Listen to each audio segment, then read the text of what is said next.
Welcome to HP FanFiction. Support me by subscribing the channel. Also, like and share the video to keep me motivated to make more videos like these. Approximately somewhere between 700 and 600 BC. The next weeks were horrible for Harry. Merlin was a hard teacher. He did not like to repeat things. He was determined to teach Harry's Semrag as thoroughly as possible before they reached London, so he told Harry the words for everything he could think of. After the first week telling Harry words, he started to solely speak in Semrag. It was hard. The week that followed, Harry nearly understood nothing of the things. Merlin also was teaching him. Mostly it was herbology and potion theory. But Harry had to learn, and soon he was able to understand Merlin. Even he still struggled with answering in Semrag. It was his need of the language, Merlin's dislike to repeat himself, and the lack of a notebook that animated Harry to remember words and stuff soon just after hearing them one time.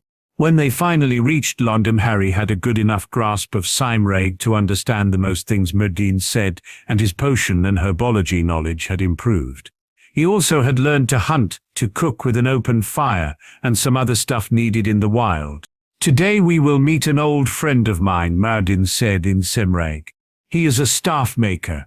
He will make you a new staff. This should take a few days. After that I will start to teach you fully. Until your staff is ready, I will start you on writing." "Writing?" Harry carefully formulated. "Why do you need me to start up writing?" "On writing," Merlin corrected absently. "On writing," Harry repeated. "So you do know how to write?" Merlin finally asked. "Yes, my writing." Harry wasn't sure how to tell Merlin that maybe their writing types were different, but Merlin understood. "I will teach you to write runes," he said.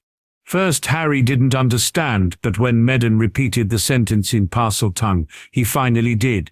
"Runes." He repeated the word Merlin had used, filling it in his vocabulary, while thinking that he now would have to learn what he had chosen not to in third year.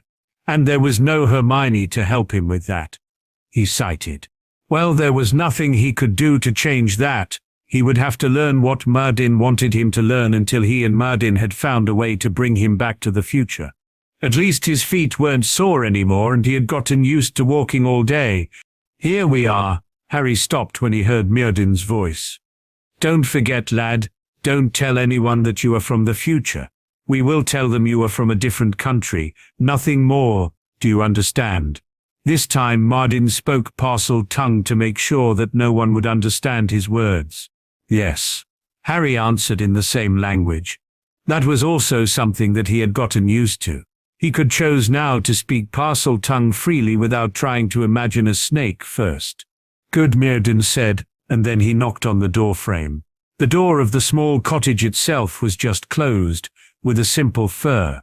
The village they were in was small. Harry roughly estimated 20 to 30 small wooden cottages.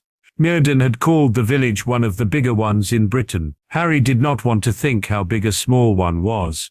"Come in," a voice said, also in Semrag. "You seem to know who is standing in front of your door, my friend," Merlin said, and entered, holding the fur open for Harry. "Of course I do. I heard news of your return here, and so I was pretty sure to see you in the next weeks. You never failed to knock on my door frame." The wizard who answered was an old-looking man with white bushy hair and eyes so bright that they seemed to have no iris at all. Oliver Merlin greeted, smiling. "Let me introduce my apprentice, Harry James. Harry James, this is Oliver Merlin. He is the best staff maker in Britannia, and my friend." "I greet you, Elder," Harry answered. It was difficult to learn all the different greetings Merlin told him, but when he glanced at Merlin he saw him nodding. He seemed to have chosen the right one. "I greet you also, young one," Ollivander answered. "You seem not to be from here." "I am not," Harry answered. "But my master is teaching me Semrag so that I will be able to communicate. And he does it well," Ollivander said, smiling, and then turned back to Merlin. "I understand you need a staff for the lad?" "I do," Merlin answered. "I have my suspicions of his ancestry, but I am not sure, so you will have to test him." "The lad is a Basilisk-born, isn't he?" Ollivander asked, and Harry opened his mouth to ask what a Firbolg-born was just to snap it shut the next moment. This was a talk between elders. A child was not allowed to butt in. Merlin had taught him that, and Harry dared not to break this rule. The world he was in was foreign to him, so it was best to behave like a child should do here. Ollivander instead seemed to have seen the question in Harry's eyes because he laughed at him. A Firbolg-born is a person born from parents who were both magical creatures like dragons and unicorns, he explained. Harry blinked but dared not to say that he definitely wasn't a Firbolg-born.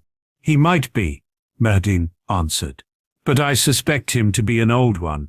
And with a glance at Harry he said, that is someone whose family is descended from a Firbolg-born, and whose blood is still as pure as the blood of the Firbolg-born him or herself. There are just a few old families in the world, Ollivander said. I know, so you have a reason to believe something like that. Yes, a good one, Merlin answered but didn't elaborate. Ollivander seemed content with that, so Harry had to conceal his curiosity. So, a staff, for the lad, Ollivander said instead and looked Harry over. Well then, come with me, young one, let's see what we are dealing with. And with that he left his cottage. Harry looked hesitating at Merlin, but when Merlin nodded, he followed the other wizard. He felt relieved when Merlin followed him. They left the village and entered the forest. There they walked until they reached a hill. On top of the hill was standing a stone circle with a stone bed in the middle. This is a ritual circle, Merlin explained to him. It is used for healing and other things to do with the human body. You will have to lay down on the stone bed. Ollivander will do the rest. Don't fear, my boy, Ollivander butted in. This is a simple ritual. I will need a drop of your blood and a strand of your hair. That is all. The only thing that could feel a little bit odd is when I touch your mind with mine. Don't use occlumency. Just let me do it. I will not read your thoughts. Harry wanted to ask what occlumency was, but he just nodded and laid on the stone bed. It felt odd to lie there and to wait that something would happen. When Ollivander peeked his finger with a dagger, a ritual dagger, and drew a drop blood, Harry felt nothing. Ollivander let the drop blood fall on the ground, and suddenly the earth lit up and the stone circle looked as if it was lit with hundreds of lamps or with the sun itself. Then Ollivander cut a strand of Harry's hair and let it also fall to the ground. Again the stone circle lit. This time it was too bright to see anything except of white. Then the light dimmed. Well, that was powerful, Harry heard Ollivander murmur. You are definitely an old one, and a powerful too. Harry looked at Ollivander baffled, but before he could comment on the older wizard's words, sparkling white runes appeared in the sky above him. Ollivander gasped. Silence, while new runes appeared. This time they were muddy brown. Ollivander gasped again. Well, that changes everything, he said, and suddenly he sounded old and very serious. That foul thing will have to leave first. Foul thing? Harry was not sure he heard right, and this time he could not stop himself from speaking. Yes, foul thing, Ollivander said, and erased with a wish of his hand the writing in the air. Come on, lad. We will have to talk to your master. When Ollivander left the stone circle, Harry followed him confused. Ollivander's face was grave. Merlin, who had been waiting right outside the stone circle, raised an eyebrow when he saw them return. What happened? He asked. You were right, Ollivander said. The boy is an old one, and I mean a really old one. He is the heir to an old family, and a really ancient old family. So his parents were both. Yes, Ollivander answered, but that's not all. What else? Someone seemed to have used the boy in forbidden rituals, and I mean rituals, Ollivander said. The first one hefted a foul thing on the boy's soul, keeping it from fully forming, and the second on was a tried line theft. Whoever did that has to die, Morden. A creature like that has no right to live. Line theft by a normal wizard is grave. By an old one it is beyond. I understand, my friend. Merlin interrupted. Just tell me how to remedy it, and I will. The line theft can just cured with killing this foul creature, Ollivander said. But it has no effect on the lad's magic itself. It is just something that should be atoned for. It will. Merlin answered. I will teach him so that he can judge the thief. Ollivander nodded. I thought as much, he said. The foul thing that it hefted at his soul will have to be removed. It seems like another soul, or a part of a soul, but it is twisted and evil. The problem is the hole it will leave behind. The boy's soul must have lived nearly his whole life with this foul thing attached to it, just rescued by a tiny bit of powerful ancient magic, which stands like a shield between this foul soul part and the boy's own soul. But still, the boy's soul could not build itself fully because of this foul thing. Merlin stayed silent, thinking. Harry looked at Merlin, then at Ollivander, and then back to Merlin. He could not understand how no one in the future had found out about the soul piece that was attached to his soul. Why hadn't Dumbledore found it? Or Madame Pomfrey? Or someone else? Had never someone thought about looking him over after the night his parents died, because Harry was sure it was that time Voldemort, of course it must have been Voldemort, had left some part of his soul in Harry. Harry James? Harry looked up when Merlin addressed him. Do you have an idea how and when this soul piece could have entered you? They tell me, Harry started. Told me, Merlin corrected. Yes, they told me when I, toddler, my parents died to rescue me. Harry finally settled for this time. Merlin said nothing. There was a evil druid. My mother stopped him from. Harry made a helpless gesture as if someone was stabbing him. He dared not to use Parseltongue in front of Ollivander. To kill you, Merlin said calmly. She used her own death to protect you. Your father most likely did the same. So the dark druid was unable to kill you in the end, and the only thing he could do was to infect you with his soul, which was also mostly prevented from your parents' protection. I am impressed. Your parents must have been some powerful druids to stop him like that. So it is because of my parents. I am not infected, Merlin said and nodded. It was very impressive magic. You should honor them for doing that for you. They must have loved you more than anything in the world. A single tear escaped Harry's eyes when he heard that. He had often wondered about his parents. Hearing that the magic they used to protect him was powerful enough to stop Voldemort even now was indescribable. No one ever told me much about them, Harry said. No one I ask know how they die. Merlin didn't answer, but a gentle hand found its way on Harry's shoulder and squeezed it. Be proud of them, Harry James, he said. We will fulfill their work and rescue you from this foul thing in you. What are you planning, Merlin? Ollivander asked. Merlin smiled. The boy has the soul of a toddler. When we erase the foul thing in him, why not doing what everyone does when wanting a child? Harry blinked, confused at these words, but Ollivander also started to smile. As a Firbolg-born yourself, you can do it, Ollivander said. I would be unable, but a Firbolg-born has to give up a part of his soul to have a child. So you are willing to be his father in all blood and soul. My father? Harry asked, surprised, forgetting that it was a talk between elders again, but Merlin did not reprimand him. Instead he ruffled his hair. A Firbolg-born is the son of two magical creatures who themselves have hard souls, he explained. Hard souls? Every magical creature has a hard soul. The longer they live, the harder is their soul. A human has a soft soul. Because of that they are dying easily, and don't live long. A druid is a cross between a Firbolg and a human. They have a hard part, which the Firbolg has to give willingly to even have a child, and a soft part which is inherited by the human without his knowledge. Firbolg, especially the immortal ones, can change once in their lifetime in a human-like creature and have a child with a human or another human-like creature. Normally they have children with a human. These are called druids.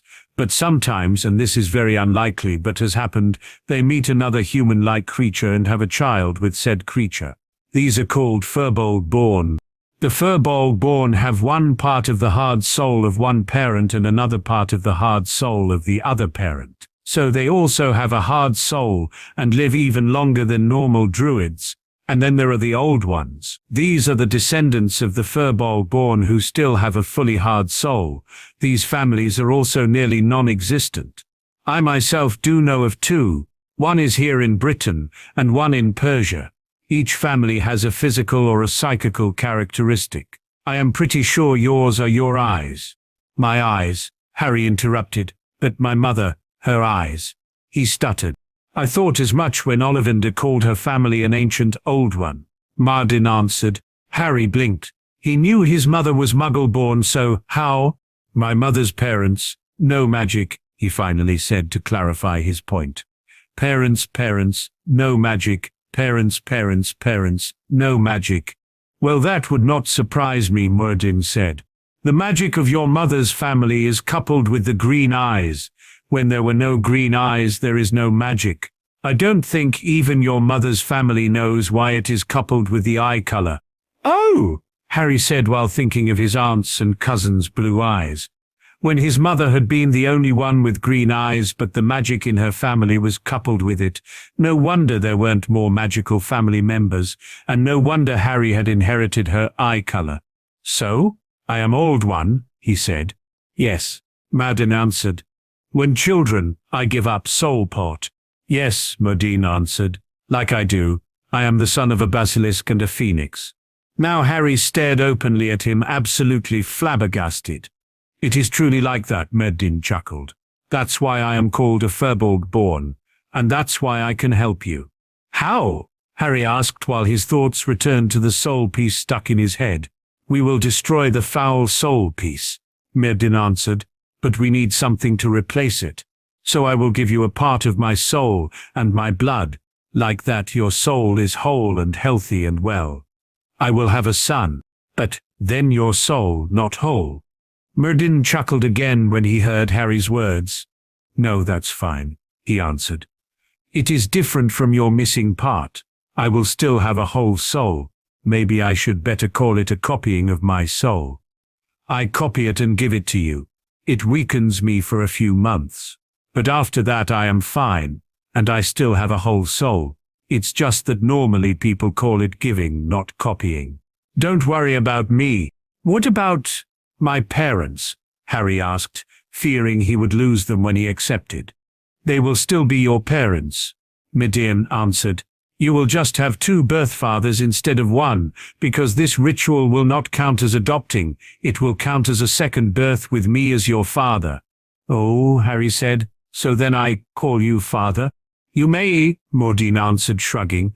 "I would like to be called father by my son, but I won't force you." Harry stared at the man in front of him, and suddenly a single thought shot through his mind. "You could have what you always wanted. You could have a family. But when I go away," Harry said aloud, "it will not change anything. I will not hold you back when you find a way home." Merlin answered, "But even if you return home, you will always be my son." Harry smiled at hearing that. Better having a family for just a short time than never having one. "I do it," he said. "How doing?" Soon Harry realized this ritual was much more complicated than the last one. They returned to Ollivander's cottage, and the next 3 weeks they used to prepare for the ritual. Harry was taught how to prepare it, and also how to write and read runes. His Semreig also improved, and Ollivander started him on Brejornaig. Harry hated it. Now he had to change languages when he was talking to either Merlin or Ollivander. But he could see that there was a difference in his ability to remember things. This time he seemed to grasp the new language faster than the last time. And then the big day arrived, and they returned to the stone circle in the forest. While Harry helped Merlin drawing runes and circles in the earth, Ollivander soaked the stones and the stone bed with different potions. "So, now I just need to know a few last things," Merlin said. "I know you don't know your full name, so we will have to do it without." "I know my name," Harry returned, staring at Merlin. "Yes, the name you are called, but normally every parent and godfather does choose a name," Merlin returned.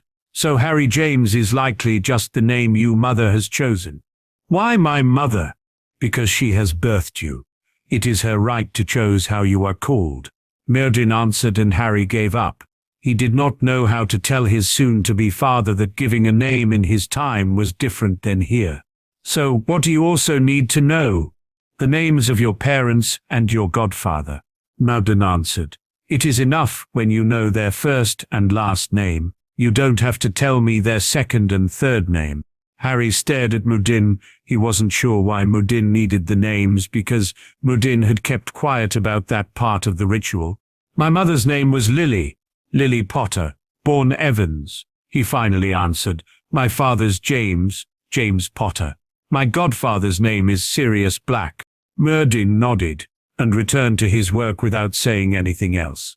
Harry finally did the same. Finally they were ready. Harry undressed himself and then laid down on the stone bed while Merlin cut his wrists. Taking the blood of his wrists, Merlin started writing runes on Harry's body, some on Harry's forehead, some on his chest, some on his arms and some on his feet. Then Merlin healed his cuts and also carved some runes on his own forehead, wrists and ankles. Blood oozed from these wounds, but Merlin ignored it.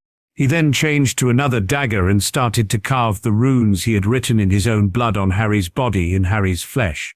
Finally, he took some of the blood oozing from Harry's wounds and rewrote the runes on his own forehead.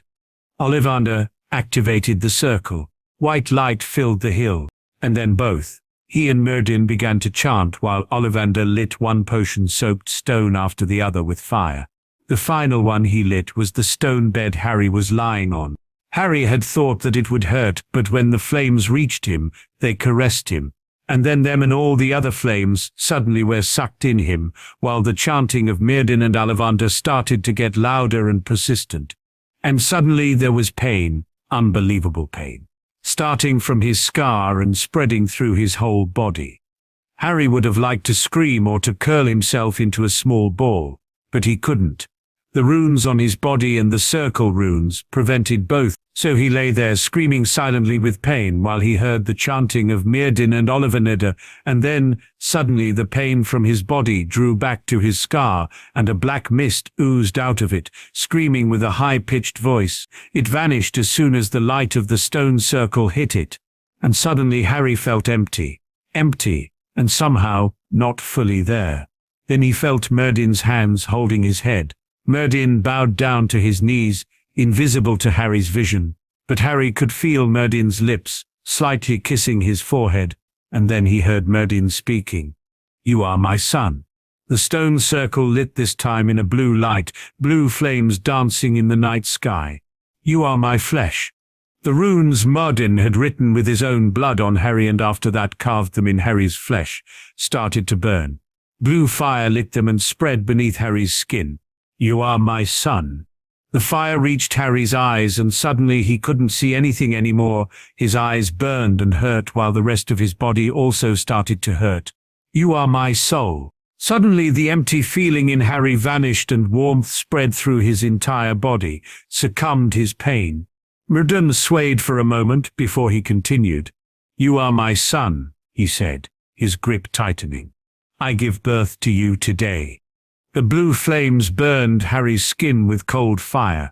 His eyes, teeth, and ears began to hurt even more than his chest joint them, followed by the veins when Harry's blood decided to burn with blue fire. Finally his skin started to hurt again, and his fingertips prickled.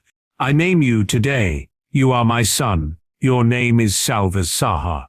This time Ollivander joined in. One of his hands got hold of Harry's shoulder. "I name you my godson. Your name is Serendew," he said. "I name you your mother Lily's son," Merlin said. "Your name is Harry James. I name you your father James and godfather Sirius' son." Ollivander joined in. "May your name be what they decided for you."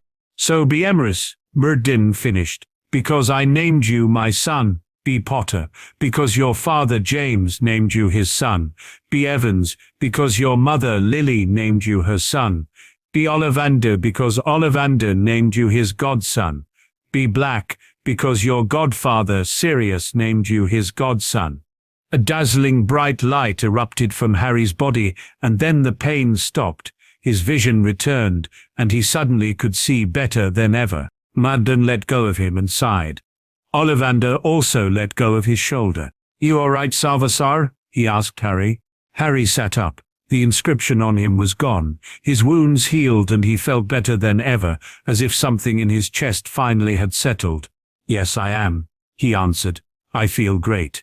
Before he could utter another sentence, he felt 2 arms enveloping him. Thanks to whoever let you live through this, he heard Merlin's voice while he was pressed to a warm chest. I nearly panicked when this thing oozed out of you. I feared I would lose my son before gaining him. Harry blinked while letting Merlin, his father, petting him. I'm fine, answered Harry, finally choked out, still half buried in his father's tunic. I am really fine. It felt strange to call Dementor father, but at the same time it felt right. So, can you explain why I suddenly have a different name? He finally asked, looking from his father to his godfather. You have been born again, Merlin answered. While you still have your old heritage, you are also my son now. As your father and the only parent alive, I have the right to choose your given name. And I told you I won't have a son called Harry James. But I also did not want to change your name, so Ollivander and I decided to include your old name in the ritual, to be sure it would stay, and just add our chosen names in front of your old one. Oh, Harry hesitated. So, I am Salvasar Sarindu Harry James. Whatever now. Yes. You know, you will have to show me how to write it, Harry said. His father grinned. I will, he said, still petting Harry's hair. I will, my handsome son. Harry blinked, then his eyes suddenly. Do I look different? He asked, suddenly worried. Not much, his father answered. Your hair and eye color are still the same, but now you have more locks than untamable hair, and maybe your face is a little sharper than before. It is nothing anyone would notice, except of my name change, Harry said. People are bound to notice something like that. Well, you will have to live with it. I did not like the name Harry James. Believe me, I noticed. Harry answered dryly, but also smiling. He could not even be angry with his father. A name was nothing his heart clung to. Well then I am Salvazar now, Salvazar Emrys. It sounded good to say the name, knowing there was a man who had the same last name, a man who had chosen his given name, a man who was his father. So, and now we return to the originally purpose for the first ritual. Ollivander said and took out a staff. I took the measurements I had from you and your father and built this. It should be perfect for you. Harry stared at the staff. It was slender, carved with runes and symbols, lines and circles, and it was bigger than himself, but it was perfect. He reached out and took it. In that moment his hands touched the staff. A shower of sparks erupted from its carvings, bathing Harry and his father in red, green, blue and white. The warmth Harry could feel from it was even greater than the warmth he had felt from his wand. Harry's eyes lit with green fire. It is perfect, he said, still staring at the staff in his hands. Absolutely perfect.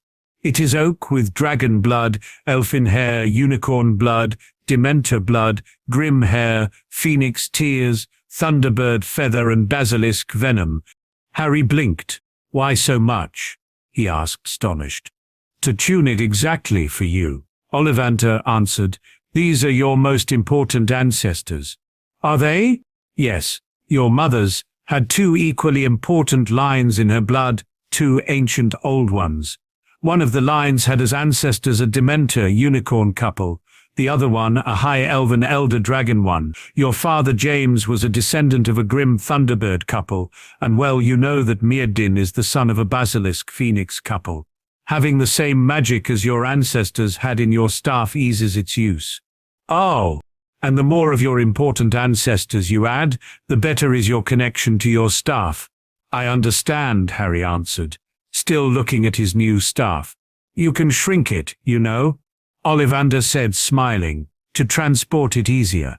I have a wrist holster for your shrunken staff with me. Harry blinked. Can I also use it when it is shrunken? He asked. Of course, Ollivander laughed, but I would not recommend it for rituals. When your staff is shrunken, its connection with you will be less efficient. It will do no good in complicated rituals. Harry nodded. How do I shrink it? Just want it, Sal, his father answered, chuckling. Just want it. Harry stared at the staff, then he willed it to shrink, and it did. Wow! He breathed, and his father and godfather chuckled again. "So, now we can finally really start with teaching," his father commented, and Harry groaned. He would have to remember more stuff without being able to write it down. "What are you doing, Sal?" Salvesar, formerly Harry, looked up from his work. "I am working on my third circle of strengthening runes," he answered his father. It had been 1 year since Salvesar had been reborn. Since then he had started to learn the way of the Druids. His father had taught him potions, charms, transfiguration, herb lore and ritual theory. He had also taught him arithmancy, astrology and knife fighting. Parcel magic and language studies were mixed in all his classes. One of the most important things Sal had learned was occlumency and legilimency. His father had been very insistent in these two disciples because they were the only ones that shielded Sal from being exposed as a time traveler by another more ruthless druid. At first, learning under his father had been hard. After Sal had gained his staff, he had thought that his lessons would get more Hogwarts-like. He had been wrong. He did not learn spells like the spells in Hogwarts anymore. There still were spells, of course, but the most of them were long chantings and mostly used to aid in a ritual or with a potion. Crying spells out and fire them at each other did simply not exist. That didn't mean there was no battle magic. Runes, written with your empty hand in midair or drawn in the ground with your staff, was Sal's new fighting style. There were also no wand movements. He had not to remember how to swing his staff to get a result in his spell work. A lot of spells he used in daily life were wandless anyway, which had been especially hard on Sol first. But he had no choice. His staff was unable to call out magic like his wand had. Sol had tried it. He had tried a simple Luma spell with his staff, but was unable to get a result. When he had asked his father, Midden had answered that this shortened form of magic, Midden had never heard of a possibility to just shout a word and swing your staff, was maybe something that needed a more focused staff, as they were able to make now. So Sol had to learn the Druid's way. He had to know how the runes looked he wanted to draw, how and where to place them in full-fledged rituals, and how to use his staff not in magic, but also in fighting against mundane weapons. Sal loved and hated it at the same time. After some months, Sal also had started in blood rituals. These were rituals every druid had to do to strengthen their body and their magic and finally waking their blood. Without them, Sal would not be allowed to do more than ritual theory. The blood rituals were there to protect Sal's mind and body when using his magic for other rituals. They were the foundation every druid had to have before being allowed to call himself a druid. Sal did not know what would happen if he had not done the blood rituals, but had attempted a ritual nevertheless, and he didn't want to know. He had learned the hard way that Martin and Ollivander would not hold back any answers to his questions, even if they were just asked out of fun without expecting an answer, and some things you were better not knowing, like doing rituals without blood magic, or the sex lives of your parents and godparents. "So you will finish with your body-strengthening rituals in the next few moons?" Merlin asked. "I think so," Sal answered, still calculating the places where the individual runes had to sit on his back. "How far are you with your memory runes?" These were another layer of runes to improve his memory, not that Sal needed them. Since the rebirth he hadn't forgotten anything. Instead, he had begun to remember. Daily, the past days of his life had returned to him, filled with a clearness Sal had never had before. First it had been forgotten days at the Dursleys and Hogwarts, and also things he had read or learned, but had not remembered anymore. But after a while he suddenly started to remember his parents, and the 1 year he had with them. It was a gift to him, even if he had to remember the strained faces his parents had worn the last month before their deaths, and also the day his parents had died with every cruel detail. And he did not just start to remember, he also did not forget anymore. Whatever he was told, he remembered even weeks later. Every lesson he had been given on his way to his new home, he had remembered, and some details he had not grasped at that time, he suddenly understood. He had inherited his new father's ability to memorize everything, and finally he understood why Merlin had hated it to repeat everything over and over again. His father had simply not understood that Sal's memory wasn't as good as his own.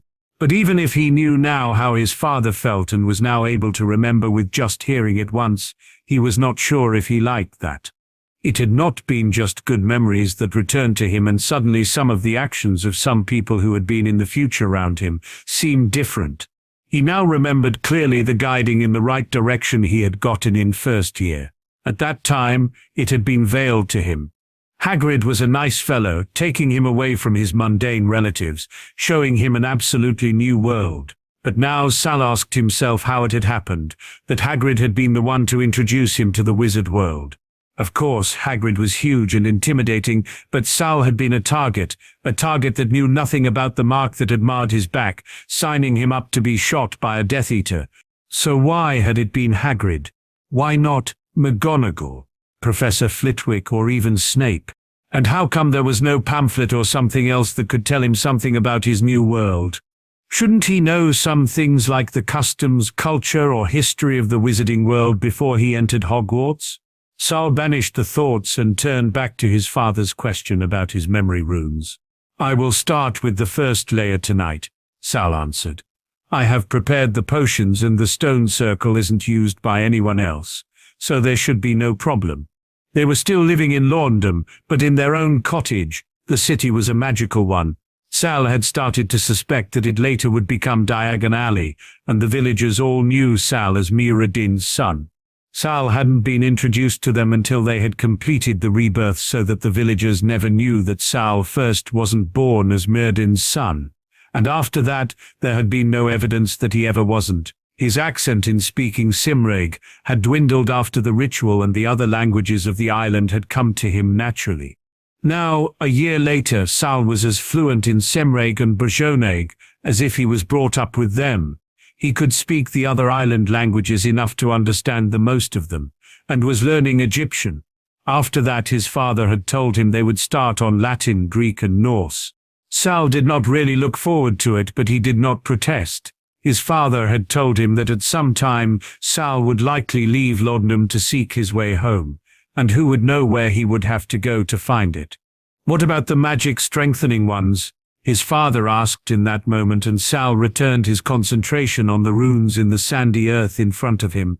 "I have done the first layer 2 months ago. My second one is ready. I have just to wait until the memory layer will have settled," he answered dutifully. "And I have started on the blood awakening." "That's good." Sal looked up when he heard the coloring of his father's voice. "Is something troubling you, Ep2?" he asked. "Yes," his father answered, and sat down next to him on the ground in their hut. "I wanted to talk to you about something." "What is it?" Sal asked, now stopping to calculate and laying down the stick he had been using to draw the runes. "It is about you, about your body," Merlin said. "I noticed that you did not age since you came here." Sal blinked, and Merlin brushed one of Sal's strands of hair out of Sal's face. Salva's hair had grown the last year and was now falling to his shoulders. I did not age," Sal repeated, not sure if he understood his father correctly. "Yes, you did not," Merlin answered the positive. "I was not sure first, but I watched you the whole last year, and you did not age a single day since I found you." "So, I will stay 15 forever?" Sal asked, unsure how to feel about that. "I am not sure," his father answered, "but I have made up a theory." "A theory?" "You are not from this time. Even if you have been reborn here, you still should not exist here, because there are no circumstances that would have led to your existence." His father elaborated. "So your body might be in stasis until you return to your rightful time. That means you would be able to grow in mind, but not in body until then." "But what is with dying?" Sal asked. "My theory suspects that you won't be able to die until you are back in your own time. You are timeless until you reach the day you left your own time. After that you should age normally. So I will be 15 for the next 1,000 or 2,000 years?" Sal asked, horrified. "Normally I would say yes," answered Merlin, "but there is a chance that when we wake your blood you will gain the control over your age. Like the phoenix, who decide when they want to age, and when they want to be reborn again, you might be able to change your age, but we will have to look into that when you have finalized your blood awakening." Until then, I fear you will not age. And what will we tell the others until then? Sal asked. I never told them how old you are. If you finalize your blood awakening until the winter after next winter, and I am sure you will, we won't have to tell them anything. Martin answered. Then you are simply younger than they may first have thought. Well, when you think that that's all right, Sal finally answered. Martin smiled at him and ruffled his hair before standing up. Complete your ritual tonight and work on your others, he said. I am sure the rest will come in time. Medin had been right. 2 years later, the still 15 years old Salvazar finally, after a long tiring night, completed the blood-awakening runes on his body. He had been sitting on the stone bed in the middle of the stone circle since midday, the day before, and now the night ended and the sun greeted him again. His whole body ached, and dried blood clung to his body like a second skin. His arms, torso, feet, and face were carved with runes. One of the most complicated circles on the middle of his back, between his shoulder blades. Every carved rune was very small and very precisely cut. They were arranged in circles, waves, and symmetrical pattern, and did just habituate some parts of his body. Sal knew the carving would heal, and the runes sink under his skin, like all the other ones had done that he had placed the last 2 years on his body. This was the final layer of the blood-awakening runes, the final layer for now. After that he would be able to call himself a druid, even if he would add different layers of runes over the years that would come. Blood rune magic like that was the only protection when he worked with rituals. They strengthened his grip on his magic and body, strengthened his mind and memory, and wakened the creature, Firbolg, blood in him so that it could aid him in his task. These runes also lengthened his life because of the strengthening and the more thoroughly connection with his inherited blood and soul. It was normal to never stop with blood rune magic. Every experience, every new knowledge would be put in runes on his body so that he had aid when he needed it while doing rituals. The more blood runes, the more control he had over the rituals. It was as simple as that. Sal sighted, then he let go of his knife which he had directed only with his will and magic to carve the runes on his back. The knife clattered on the stone bed and Sal stood up and broke the circle he had drawn in the earth of the stone circle. With that he destroyed the lingering shield runes and suddenly pain shot through his body. But that was something Sal had expected. The circle might shield him from these emotions until he broke it, but after that he was on his own. So Sal sat back on the stone bed again and closed his eyes. He had had to first destroy the runic circle before activating his own runes. When he wouldn't, the circle and his freshly carved body runes would have easily been able to interact, and that could have been lethal for Sal. But now, after destroying the rune circle, Sal could try out his carvings. When he had done them right, his pain would succumb, but when he had done them wrong, well, then he would never have to worry about something else. Sal searched for his magic, and then let it flow through his carvings. Incredible pain flowed through his body. His eyes, ears, and teeth started burning, then his chest and fingertips followed. After that his skin felt as if it was lit with fire. 1 moment long Sal thought he had failed and was now paying the price, but then his pain succumbed to a throbbing and finally ended. Sal blinked and opened his eyes again. He stared down to his fingertips, but they were not different than before. Then he felt his ears, and they was not something most would notice. But when Sal felt his ears, he could feel that the former round tops were now slightly pointed, elf-like. So Sal turned his attention to his teeth. They seemed to be a little bit sharper, but except of that did not feel different. Well, I will find out, Sal thought, and blinked, just to see a shadow fleeing on both sides of his eyes. What? You seem to have inherited my eyes. Sal looked up and saw his father approaching. His vision zoomed in and suddenly he could see his father clearer than ever. A strange red, orange and white mist seemed to round him. What? Basilisk eyes, his father answered.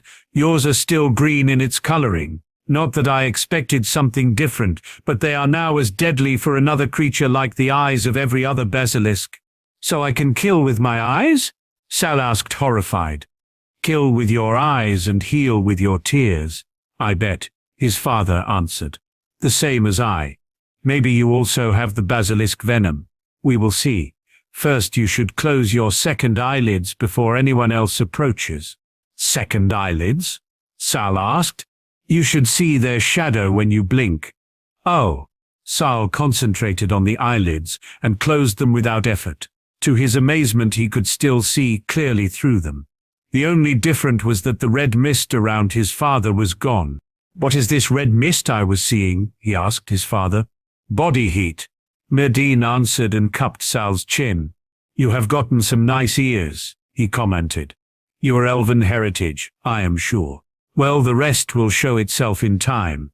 There will be more? There is more, son. You just don't know it yet.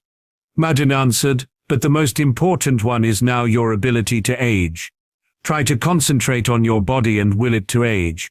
Sal closed his eyes and concentrated. Then he tried to imagine himself older. First, nothing happened. Then his skin prickled and finally stopped. Sal opened his eyes again. Did it work? He asked. Merlin looked him over. It did, he answered, and Sal sighted felt relief creeping through his body. No one would ever notice that he was not really aging anymore. Try to turn younger again. Merlin said, we will have to see if it works also like that. Sal nodded and closed his eyes. Again his skin prickled, and when he opened his eyes, his father nodded. Good, he said, and let go of Sal's chin. So this problem is gone. Can you also do it? Sal asked, interested. I can, Merlin answered, but don't forget, just because you look older doesn't mean your body really is. It is still held in stasis, and even if it looks 20, it will still be 15. Understood? So changing my age will also not change the day I die? Sal asked. No, Merlin answered. When your body is old, it is old, even if it looks as if it is still 14. I understand. And now let's go home. Your godfather is waiting there to congratulate you, and we won't make him wait, will we? No, Sal answered, standing up and picking up his clothes. On the way home they stopped at the river so that Sal was able to wash himself. After that they returned home where Ollivander was waiting. The life went on, and finally, 10 years later, Sal and his father left London again to travel. Over 100 years they traveled together. They went to Egypt, Rome and the north to look for a way home for Sal. They did not find anything. No one had even heard about time travel, and so there was not even the slightest evidence about a way back to the future. When Merlin finally decided he had traveled enough and returned to Britain, Sal turned east and went to China, Japan and India. He would not return home for the next centuries, and so Merlin would first see his son again in 370 BC, when Salvizahar finally decided to return home to his father, to catch some breath. At that time Sal would have learned foreign languages and their writing, foreign customs and magic no one ever heard about in Britain. He would have learned the material arts to their fullest, and also would have learned about the connection between body, mind, and magic. His knowledge would be tenfold, but nothing he learned would give him even a clue how to return to his own time. There simply was no one who ever traveled in time. Harry had been right. As soon as the Dursleys had left the house at the fourth night he was there, he could hear other voices in the kitchen downstairs. His magic told him the rest. His senses showed him that Harry's old defense professor was one of the new inhabitants of the kitchen. He grinned and stood up. With a simple swish of his hand, the things the previous Harry had spread on the floor found its way back in his trunk. Then he left his room. Harry's wand out, walking as if he was afraid. "Lower your wand, boy, before you take someone's eye out," said a low, growling voice. Harry did not lower his wand, even if he knew this voice. Instead, he played along with the afraid 15-year-old role he played. "Professor Moody," he said, sounding uncertain. "I don't know so much about Professor," growled the voice. "Never got round to much teaching, did I? Get down here, we want to see you properly." Harry knew Moody would see through the glamour he was using for his hair, but he was now wearing Dudley's cast-off, so there was nothing else that was strange with his appearance.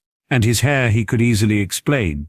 As Harry predicted, Moody raised an eyebrow when he saw Harry's hair, but he said nothing. When Remus Lupin began to speak, "It's all right, Harry. "We've come to take you away."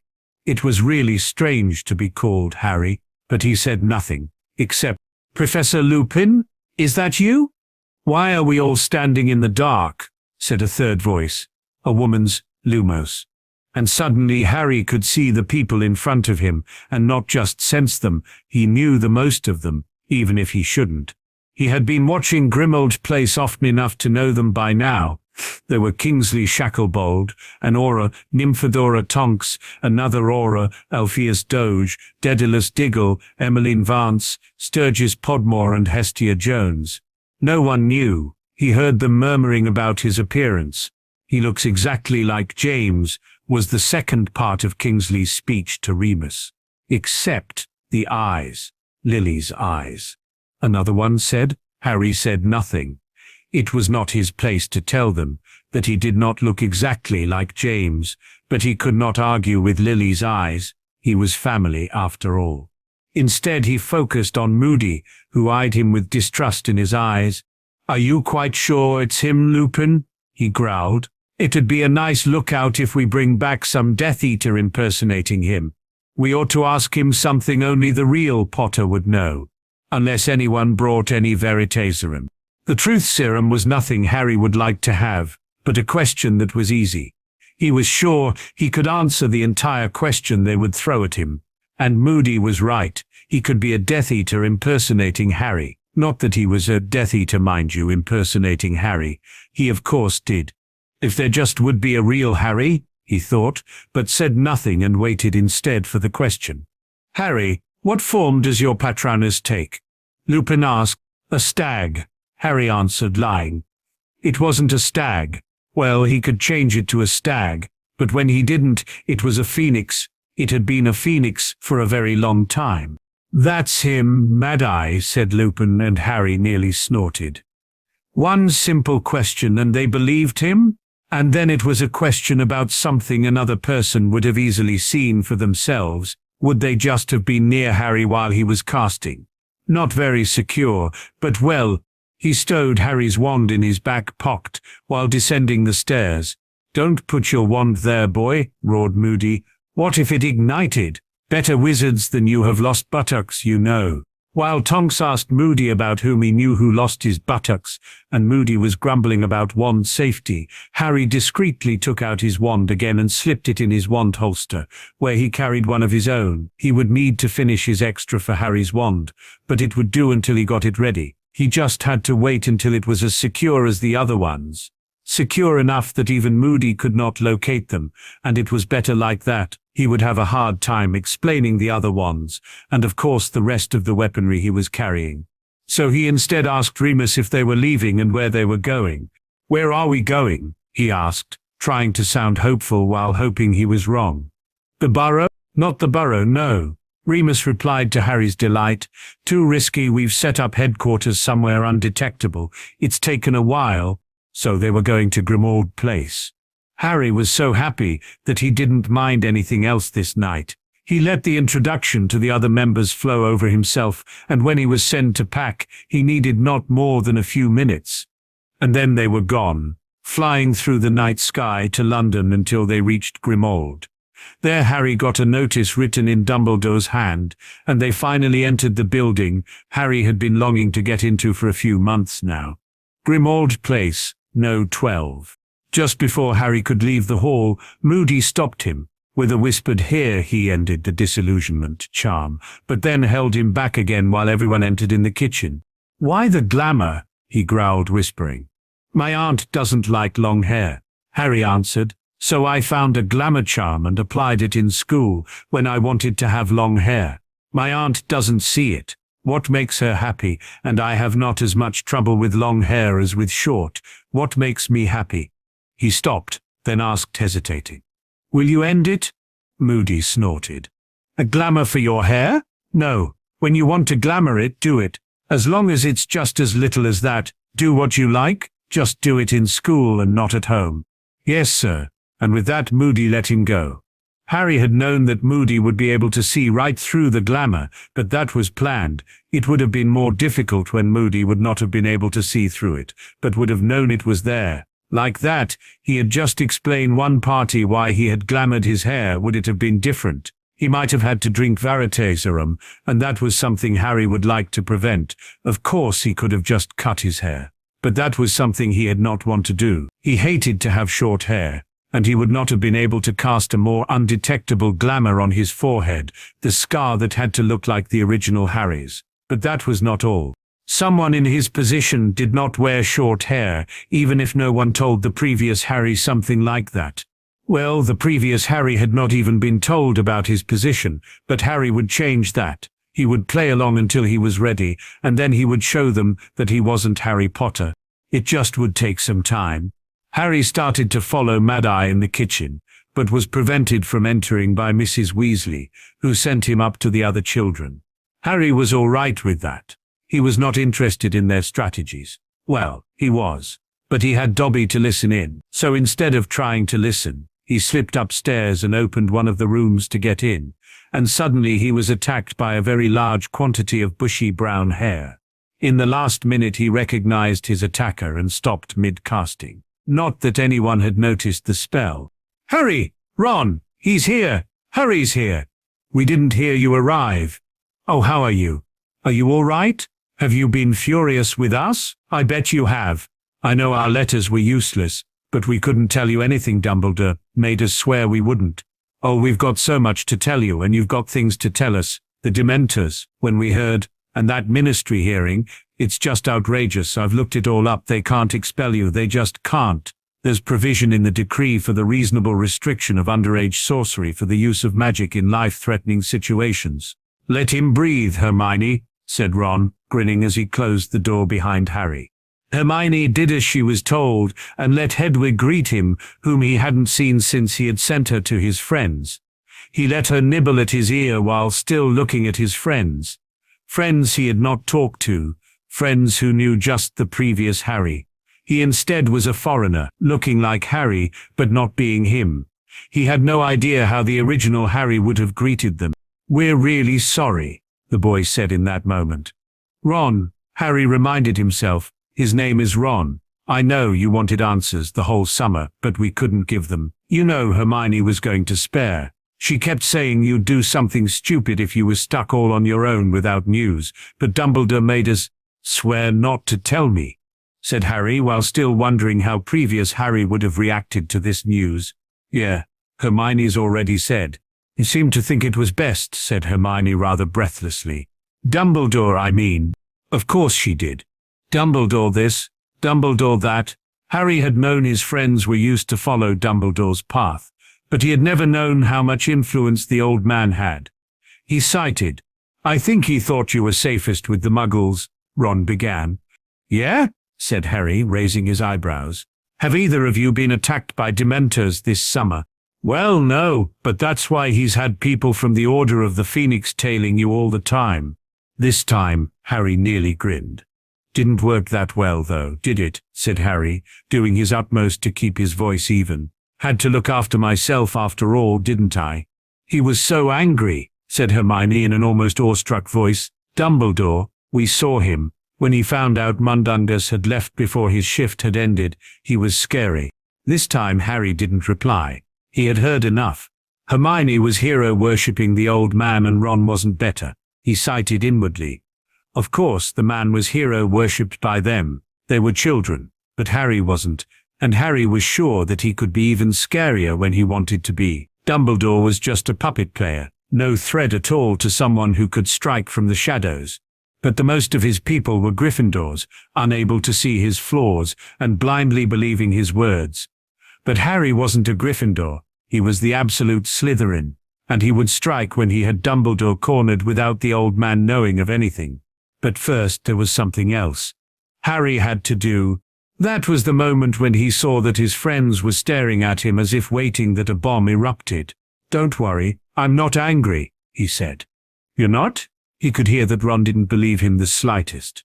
He shrugged. "I knew they were following me, and I know Dumbledore would never have let me leave my relatives when the Dementors wouldn't have happened. But that's fine. I knew he would bring me away from there as soon as the Dementors left. I don't like dwelling in the past. What happened happened. But you have tried to get information from us the whole summer," Ron said, stunned. "Why just suddenly give up?" "Oh, I haven't given up at all," Harry answered, grinning. "But I will not ask you when you have sworn not to tell. I will get it from someone else." "Serious?" Hermione asked with a knowing glance, and Harry just smiled. No need to tell her that he didn't need most of the information at all, that he had gotten them weeks or months ago, some of them even years ago. He saw them relaxing, and even later, when Fred and George tried to get some information through their extendable ears, he just sat beside them, listening uninterested. That was until the meeting ended and the adults left.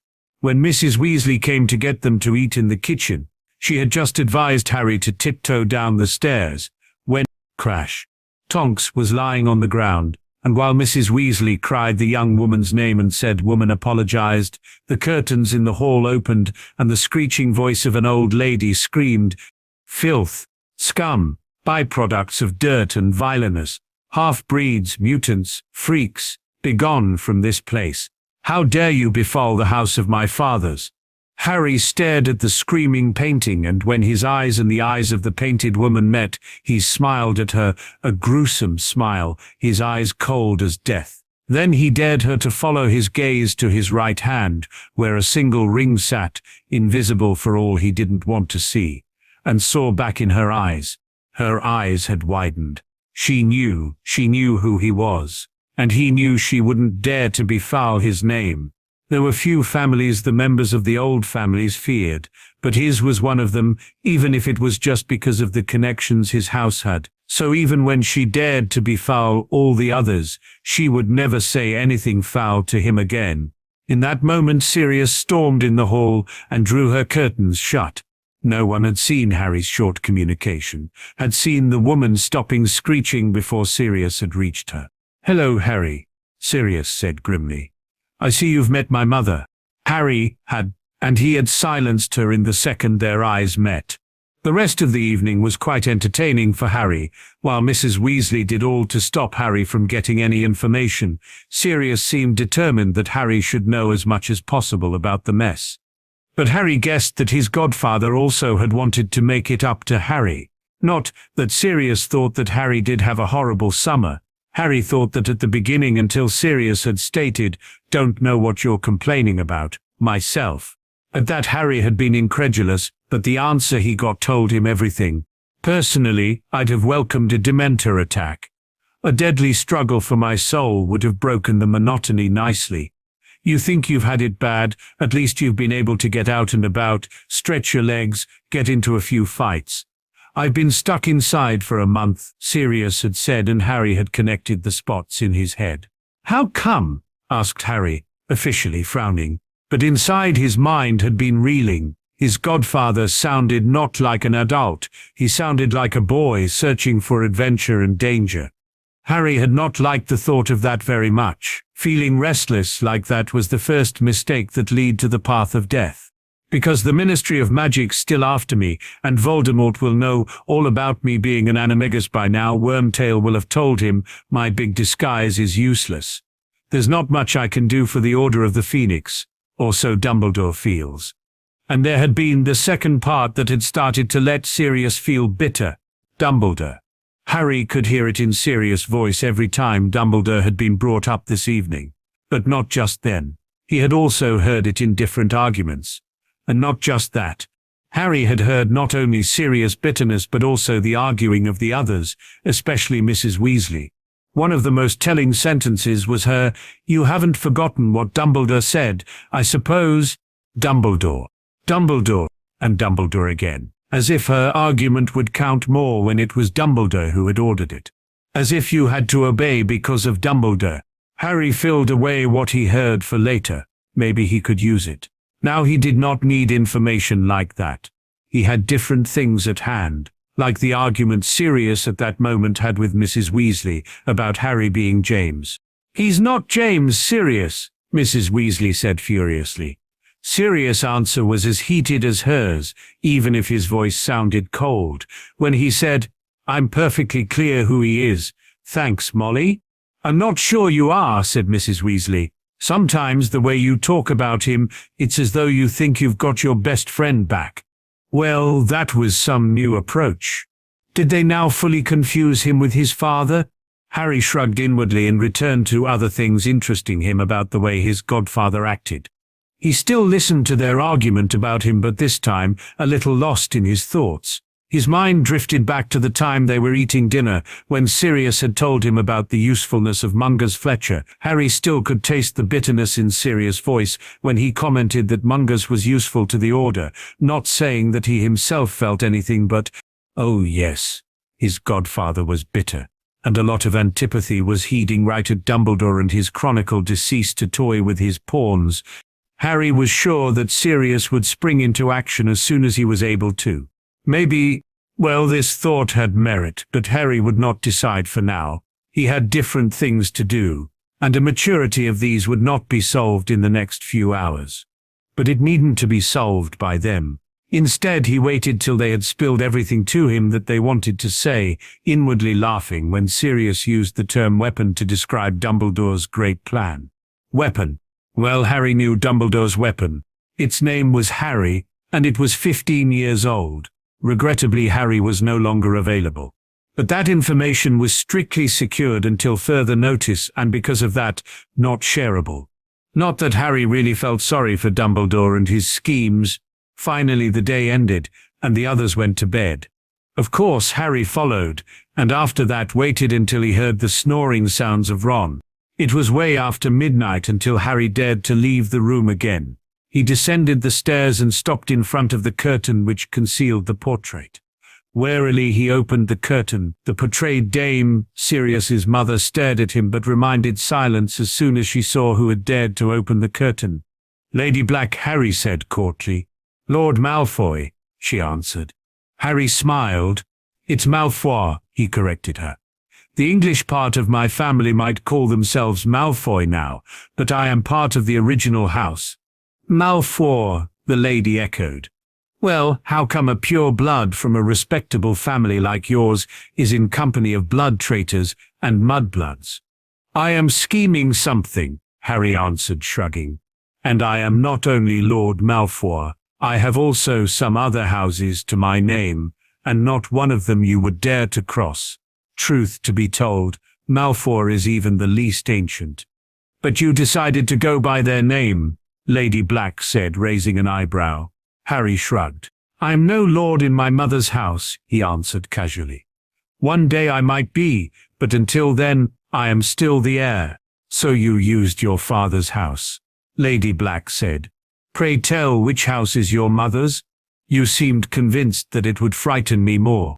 Harry just smiled at her and asked, "The protection layer the old man laid upon the house, will it stop me from leaving and entering again, or will it show someone that I did leave?" The lady frowned. "Why do you want to know?" "I want to fetch something," Harry finally said. "I need to know."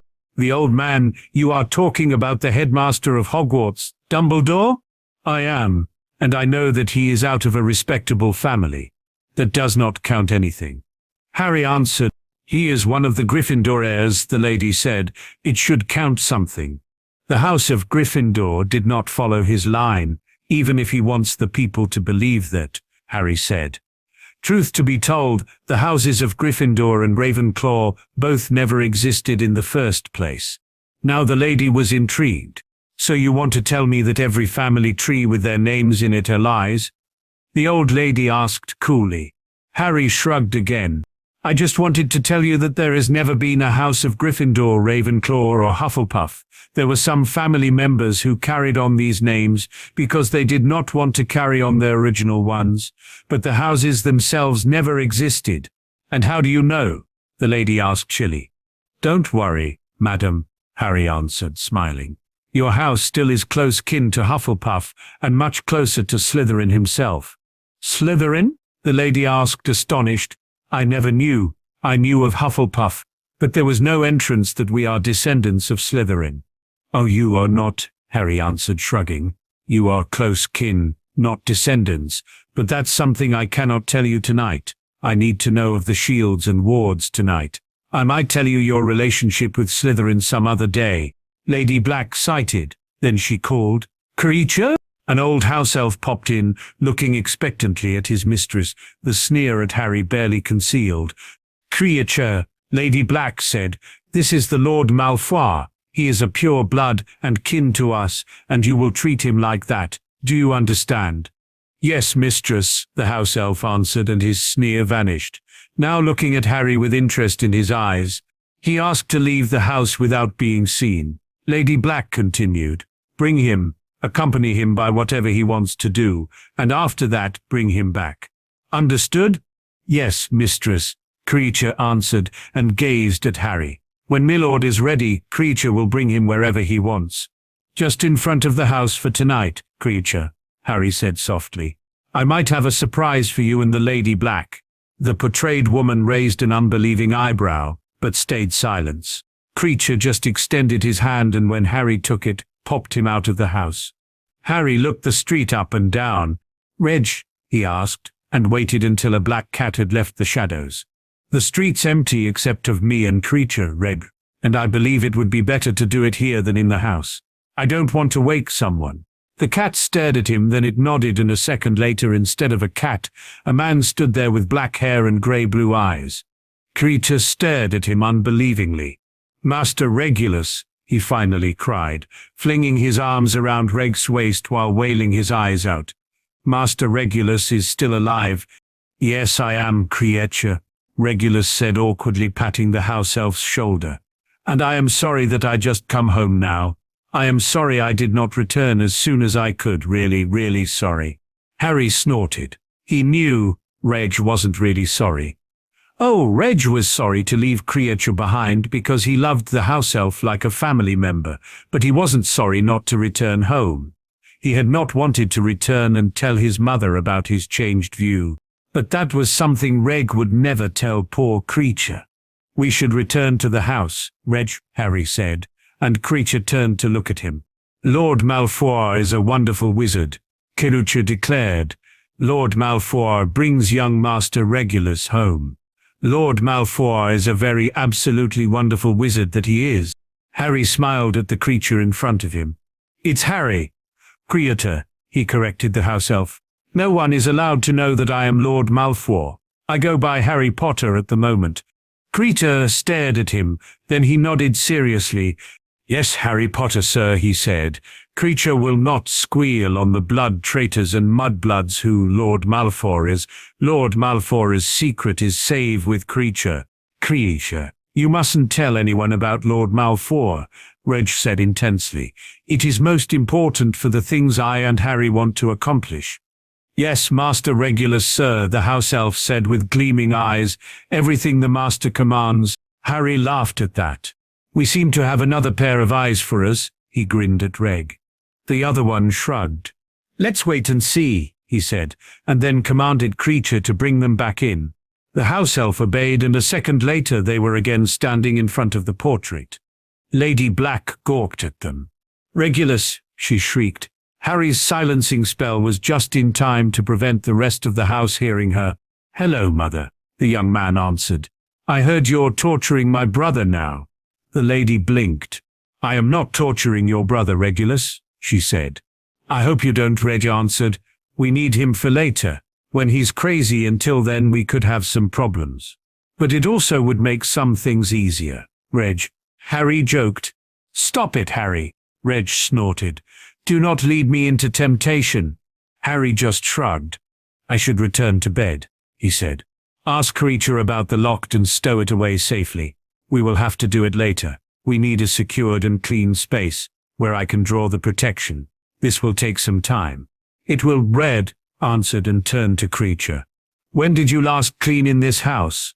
Creature squirmed under Reggie's gaze. Creature will begin now, he answered, still squirming. Creature will have it clean pretty soon. Don't? Reg answered. Better leave it like that, so that the guests don't suspect anything wrong. Creature nodded dutifully. Just clean a room they are not occupying and rescue the library books. I also need the locket I asked you to destroy. Creature winced. I now know you had no way to destroy it, Reg said soothingly. I am sorry I asked you something you had no way to fulfill. I know if you had had a way you would have done it. Don't punish yourself for it." At that, Creature wailed again and hugged Reg. "Master Regulus is a great wizard," he howled. "He does forgive bad Creature for not obeying his command." "I told you it wasn't your fault," Reggie said earnestly. "I don't want you to punish yourself for something you cannot do in the first place. I will destroy it myself. I now know how." "Yourself, huh?" Harry asked. "I was not aware that you are able to do it yourself now, Reg. Should I go and leave you to your task?" "You know what I mean, say, Harry," Reg growled, "and I could do it myself. The object just would not survive." "Maybe I should let you do it then. The locket is an ugly thing. I would not cry if it was destroyed." "Harry," Reed stared at him as if he was mad. "The locket belonged to Slytherin. Do you know the value of something like that?" "It's still nothing special," Harry answered, shrugging. "And just because you live and breath the Founders today, I don't have to think differently of something as ugly as that." "And I thought you were born a Slytherin," Reg said, shaking his head. Harry stared at him. "I'm quite sure my father's surname was not Slytherin," he told Reg. Reg snorted. "I'm sure it wasn't," he confirmed, "but I did not mean it like that, and you know that." "Of course," Harry shrugged, then grinned. "But I like to take it like that." "Harry." "Oh, stop it, Reg," Harry said. "But, no, I will go to bed now. You can receive the ugly locket and hide it. We will destroy it as soon as Creature has a ritual room ready. Good night."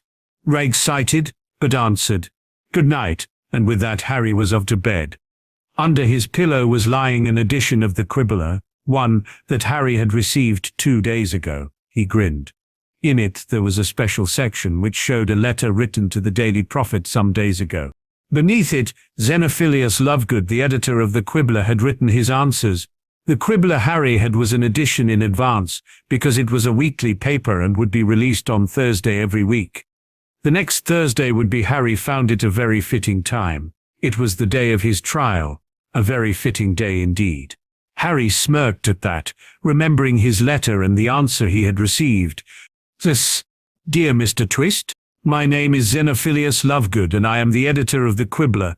I know I am not the editor you wanted to answer your letter. Nevertheless, I will try, as I was intrigued when I read that someone so young like you dares to question our world and our press. Such courage and interest needs to be supported, and so I decided to answer your questions to the best of my knowledge. My competitor, the Daily Prophet, is a private publishing newspaper whose shareholders decide what will be printed and what not. The same goes for my newspaper, but the difference is that my newspaper solely has 2 shareholders. The Daily Prophet has many. The major ones are the Ministry, which has the majority, and a French family, I think. Definitely fact is that the Ministry, as the major stockholder, definitely can make sure that the Daily Prophet will following its lead. Because of that, many of the articles the Daily Prophet writes may contain facts, but they are also printed in a fashion that would indeed mislead the reader. So you should read every article that is printed with the thought in mind that my dear competitor tries to show the Ministry in its best light. Another fact is that there are definitely reporters in the Daily Prophet who are using quick quote quills. Because of this, a lot of their news are inaccurate or simply false. My dear competitor seems not to care about proven facts and has little regard of accuracy in any form. That shows also the fact that there are no consequences when the reporter uses quick quote quills or faulty information. Of course, that leads to your question about serious journalism and the freedom of the press. Well, I can't say much about that, except as long as the Ministry is the major shareholder in the Daily Prophet, there may be serious journalism all you like, it just will not be printed when it does not favor the shareholders. And when you want to see freedom of the press, you should not look at the Daily Prophet. It might be a private newspaper, but even as a private one, you are just as free as your shareholders let you be. Luckily, I am one of the 2 shareholders of the Quibbler, and because of that able to decide what to print on my own. When you ever have another question, just write me and I am willing to answer as good as I can. Xenophilius Lovegood, Editor-in-Chief of the Quibbler. Sass. Let's see how the Ministry will react when their game is published publicly. Harry thought while closing his eyes. I want to see them running with their tails between their legs, and it will end with that. This is just the beginning. And Harry did mean it. He knew he would not be able to do a lot until his trial, but slowly his game started. It just needed to finalize some major parts before he could finally move against the major players. Harry would be waiting. Waiting did not bother him. He was good at waiting. Very good. Time for revenge, he whispered, then closed his eyes and slept. Year 370 BC. When Saul returned the next time to Britannia, Lardham had turned into a village with mixed heritage. There were still druids, but now there also were mundanes living beside them in harmony. Saul strived through the streets, looking for the old part of Lardham. There were not many streets, but it still took him some time to find his childhood home again. The house had changed. It had gotten a wooden door and a bench was sitting in front of it. In front of bench and door, two men were standing, arguing. "I wish to travel, uncle," the younger one said in that moment. "I am a staff maker and my profession is also needed elsewhere. They cannot all come to me to get a staff. I need to travel like father." "You are too young, Duin. Ask me again when you have reached the winter after next," the older one replied. "I am a druid, uncle. Father would have let me go if— Your father is dead, and I will not let you go out there alone so that you can get yourself also killed. I am old enough. You, Duin, are a child. You know nothing of the world and its dangers. I will not get you killed. Your father would have slain me if I did." But Saul finally decided to interrupt the argument that seemed to go no. "Where? I am home." He greeted his father, the older one of the opponents. Marden Emrys turned when he heard Sal's voice and suddenly he smiled. "Salva Sahar," he said. "You're back." The other one also turned to look at Sal, his eyes curious about the stranger that Salva Sahar was to him. Sal bowed lightly to the foreign man to greet him, a bow that indicated that Sal was the older one of them. "Well met," he said. "I am Salva Sarat Myrdin Emrys." It was traditional to name oneself the son of one's father. There was less interest in the magical name of a family than the name of the father. Sal found it odd, but he had learned this strange custom as soon as he was back home in Britannia, and had adopted it to not stand out too much. "Well met," the other one replied, and bowed a little bit deeper. "I am Duinat Ledger Ollivander. You are this Myrdin Emrys' son?"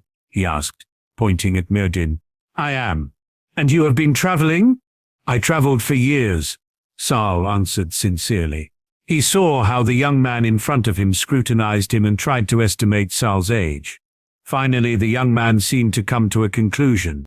"So he lets you go and I have to stay? That does not sound fair to me." Sal was sure the young man in front of him had underestimated Sal's age.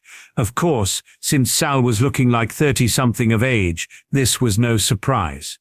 "You must have travelled alone way before my age today," Duin concluded, "and he let you go." Sal just snorted when he understood that the young man had decided to use Sal's youth to get Myrdin to agree to let him go. "He let me go," Sal answered casually. "When I was more than 100 of age, I am quite sure he will let you go earlier than that. You aren't his son after all." Now Duin gawked at him. "May I ask?" he finally said, but trailed off before stating his question. Sal still knew what Duin had wished to ask.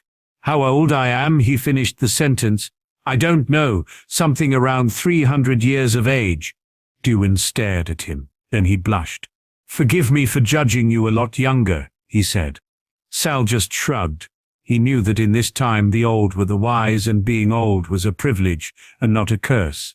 "Do not worry," he answered the younger man. "I do not hold it against you." The young man nodded and Sal turned to his father.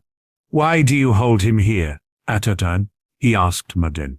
"He seemed to be a wise lad. Don't you think that he needs the experience of making staffs for his profession? Being here will not help him to get better in his work. There are far too less druids to aid him with that. He has completed his blood awakening just yesterday."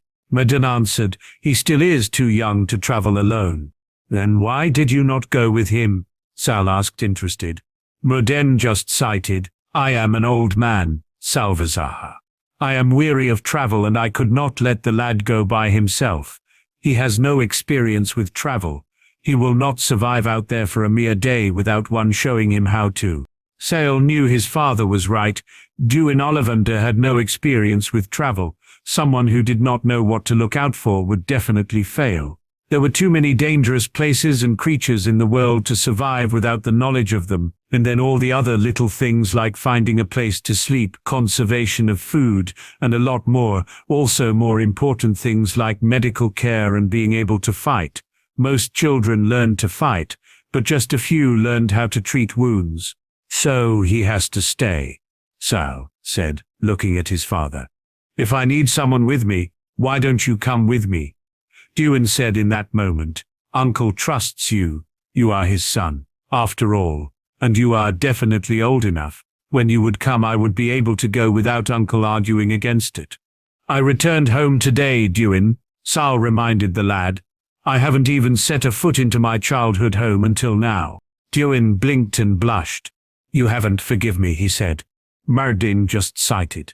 I know you are eager to travel the world, Duin, but you are too young to travel alone, and there is no one that would travel with me. Duin finished Merlin's sentence sullenly. Merlin just sighed. Forgive me, lad. Sal just sighed. How about arguing about traveling or not traveling tomorrow? I am sure Duin will survive in this town for another day, he finally said. Duin just bowed to show that he was all right with Sal's suggestion. This evening Sal and Merlin were catching up. Sal learned that Duin's father had died 2 years ago, and that Merlin had taken in the lad after that. He also learned that Duin had the idea to sell his staffs, not just near London but everywhere in Britannia. You should not stifle his dreams, Sal finally said. When he wants to go, even if he is young, he should go. You know I cannot let him go alone, and he still should wait a bit. He has just finished his blood awakening yesterday. His body needs time to adjust to the changes. Merlin answered, I cannot let him go now. Sal just inclined his head to show he had listened to his father and bowed to his wisdom. But you also should let him go to live his dream, he said again to his father. You plan to go with him and keep him safe? Merlin said, now smiling. Sal just inclined his head again. I will, he answered. But I also want to stay here for some month before going. I will speak to Duin tomorrow. I will ask him to wait some month. After that I will go with him and travel through Britannia. So you are not weary of travel, my son? Merlin asked softly. Sal just smiled. I will have to travel for many years until I find a way home. I am not allowed to be weary of travel.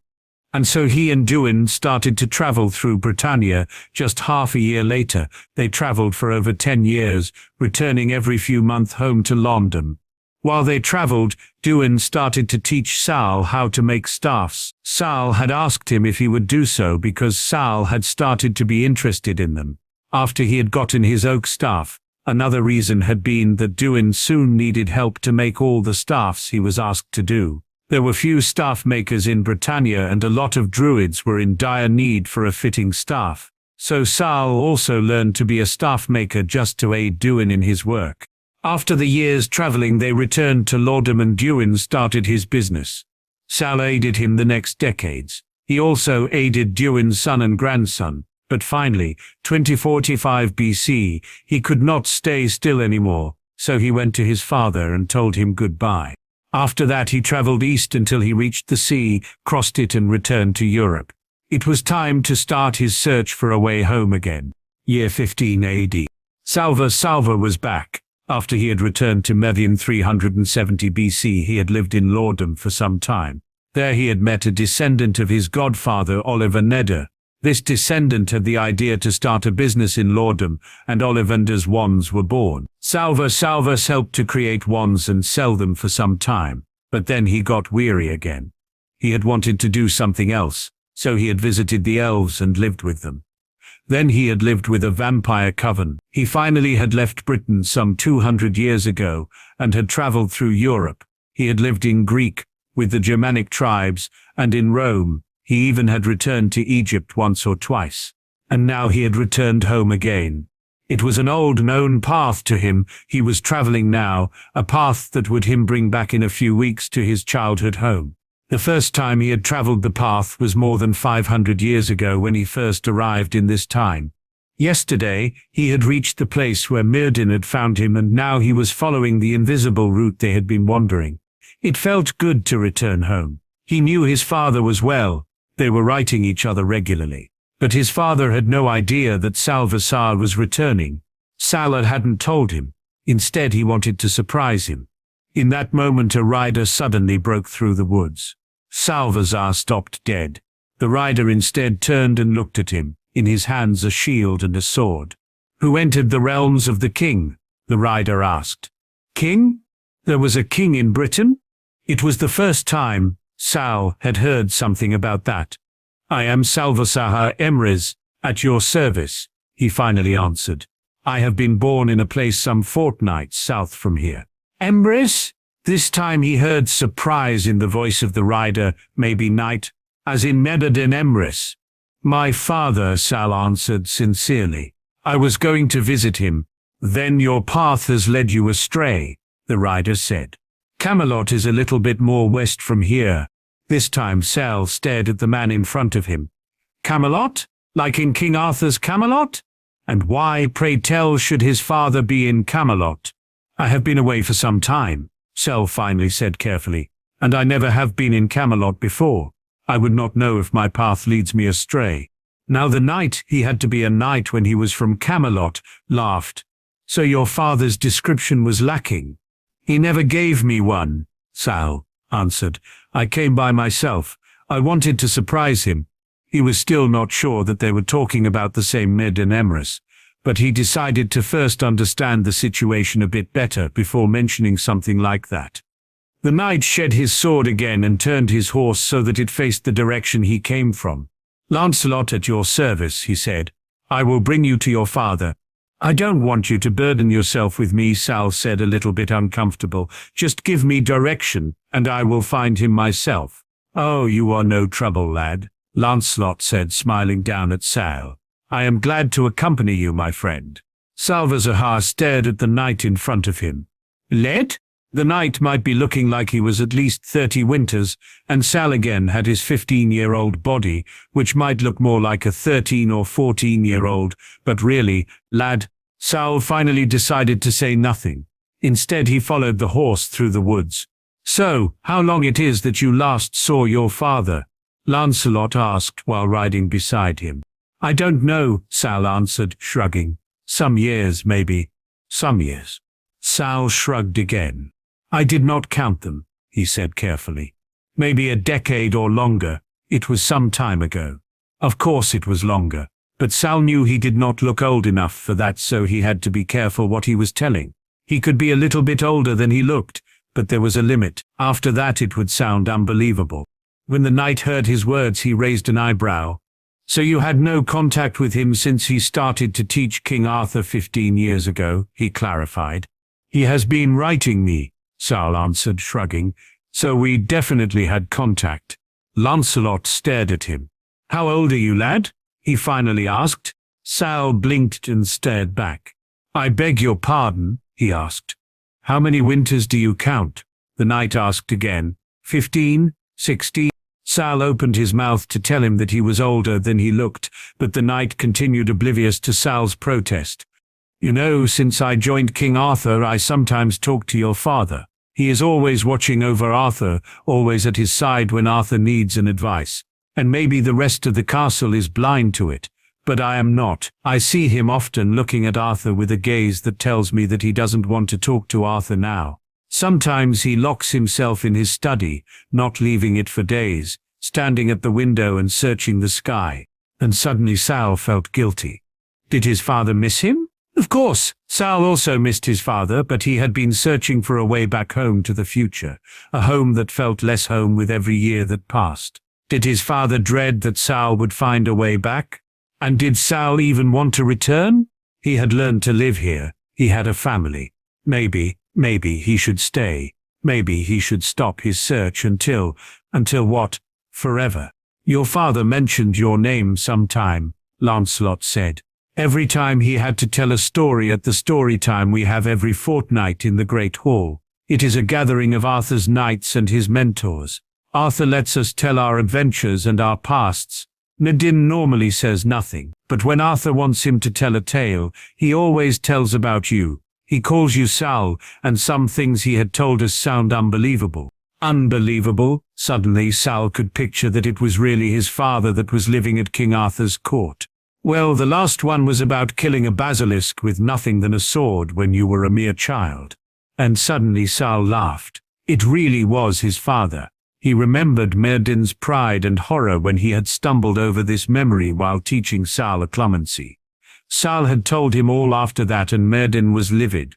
He had right out ordered to take him with him to the future, so that he could scream at Sal's headmaster for letting such a beast near mere children.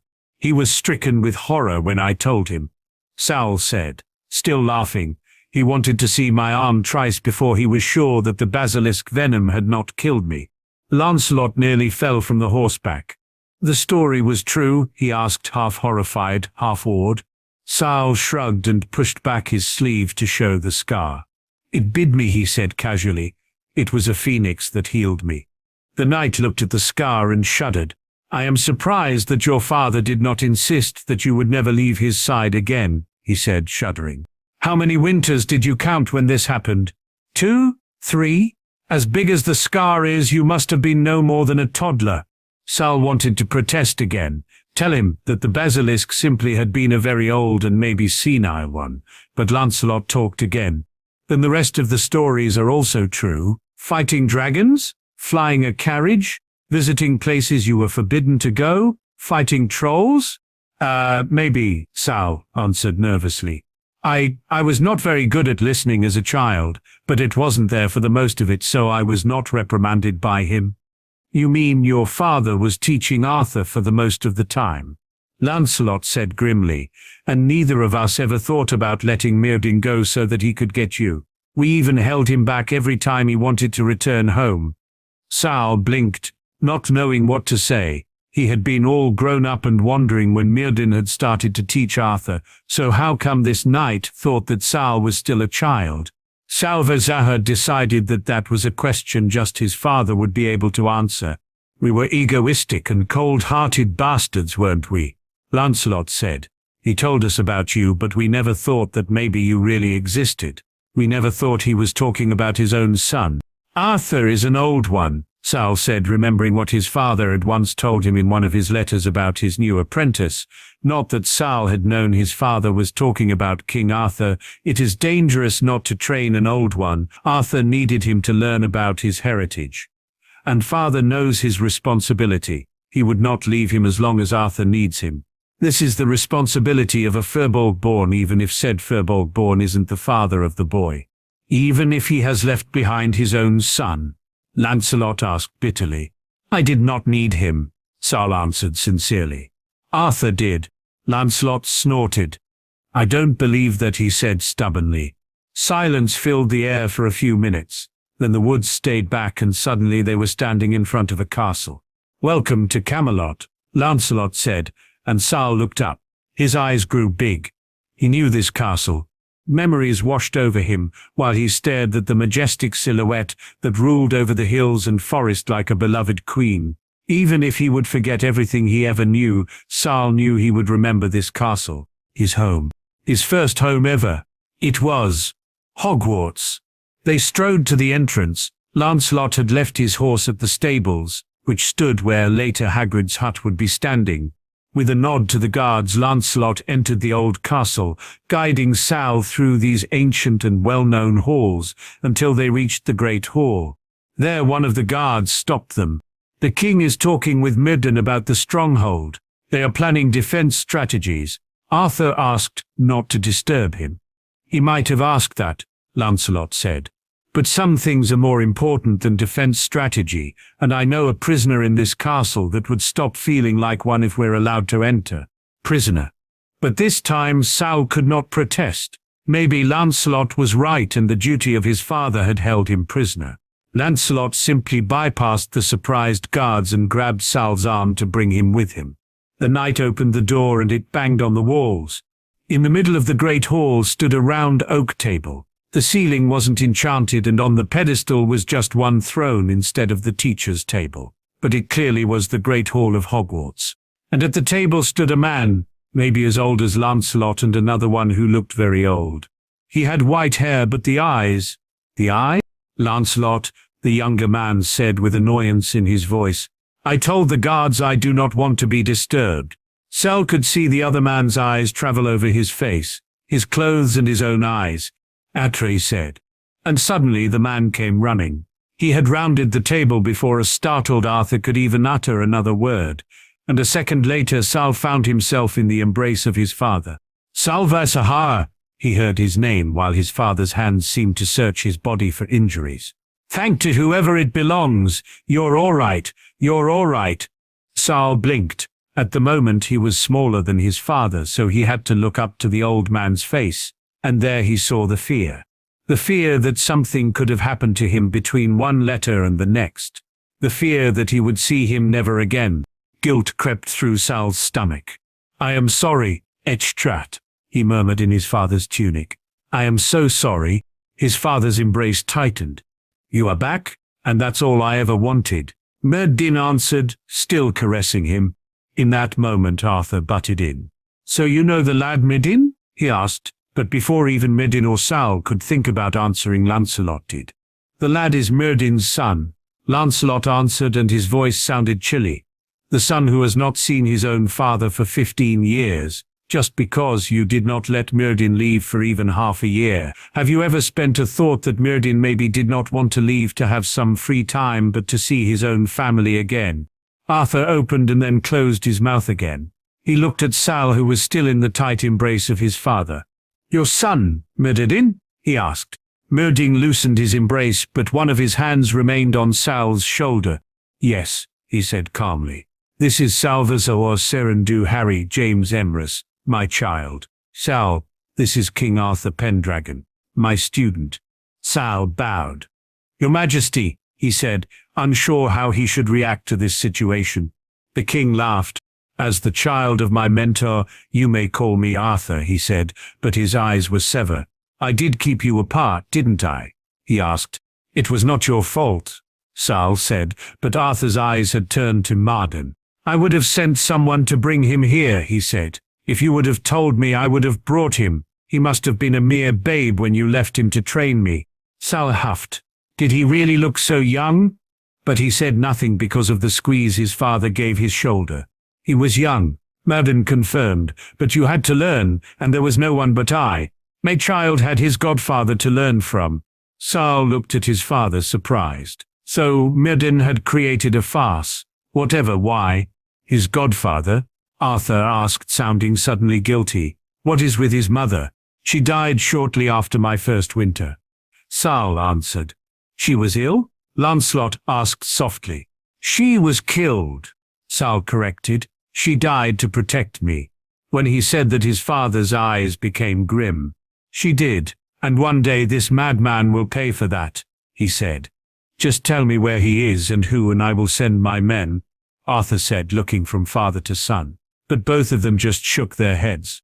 You can't, Merlin answered, just like I could not send your men for my son.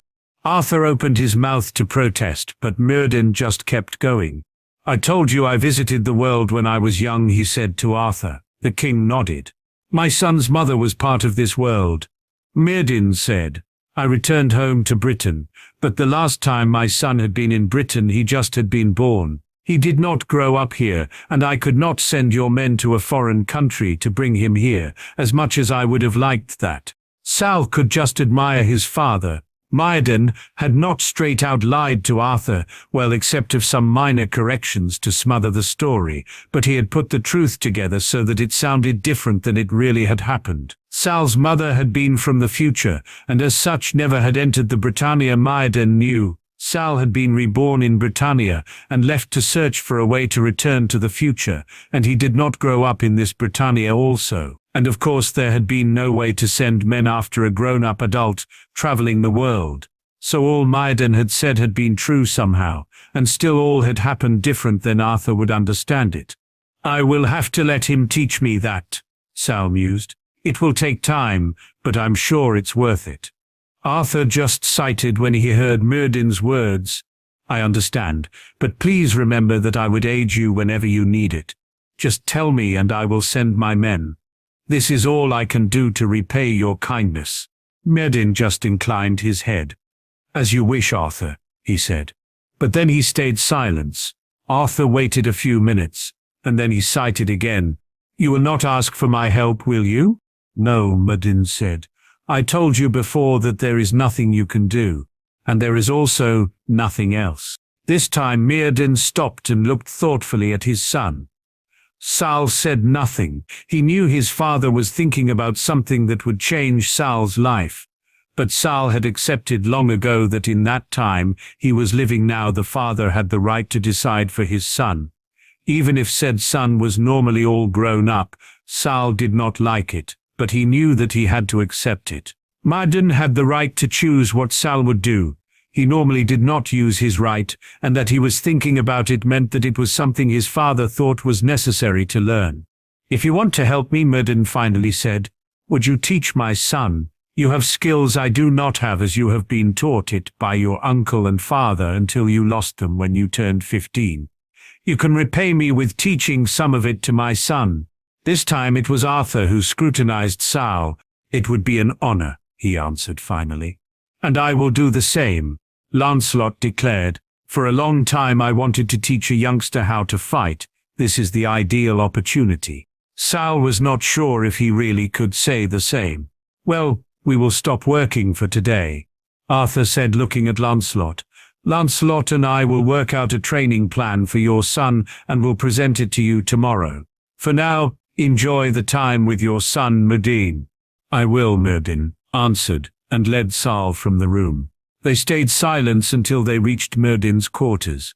There, after he had shut the door and silenced it, Sal started to speak. "Please explain, Ep2," he said. There was no need to add what he wanted to know. Merlin knew that Sal was talking about the misdirection he was using on Arthur. "We are both too old to explain it without telling everyone that we are more creature than human," Merlin said. "Even if they know about Basilisk-born, no one ever understood the difference between us and them, and I do not like to explain it." "But isn't Arthur himself an old one? Will he not live longer than the others?" Sal asked, surprised. "He is and he will," Merlin said, "but he still will just live on for another century or two. His family still might have the soul of the Basilisk-born, but he is not a descendant of a phoenix." "So it's the phoenix blood," Sal said. "Yes," Merlin answered. "A phoenix is a creature which is born again and born again. It decides when it dies to be born again, and it decides when it is old. Its blood in our veins does give us longer lives than even the other Basilisk-born have." "And you decided to tell him nothing about that?" "Yes," Merlin said, "and also nothing about our ability to age. This is family magic, so no one does have to know except a family. Do you understand?" "Yes," Sal nodded. "It is the same with the family magic of Arthur or the others," Merlin said. "We are unable to use them and we should not know them at all." Sal just nodded. "So I have to be 15 because I came looking like it," he concluded. "Yes," Merlin said, smiling, "but I am glad you did.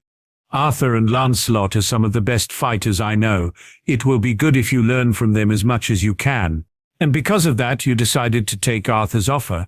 "Yes," Merlin said, smiling. Then he turned serious again. "I also discovered that someone of your family started to live near Britain." Sal stared at him confused. "Someone of my family? Your green eyes.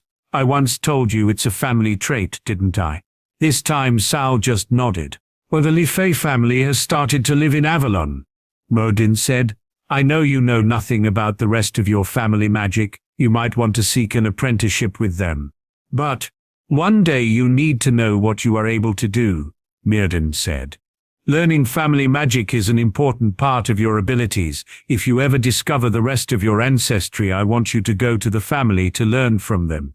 Do you understand?" "Yes," Sal said, hesitating. "Do I have to go soon?" "No," Merlin answered, "but I want you to go to Morgana Le Fay one day. I heard she is a healer, and as a healer she cannot hurt anyone. There is an oath to prevent it. She would be a perfect candidate to learn from." Sal just nodded while his mind was reeling. He was a descendant of Morgana Le Fay. The witch whose son had killed would kill Arthur.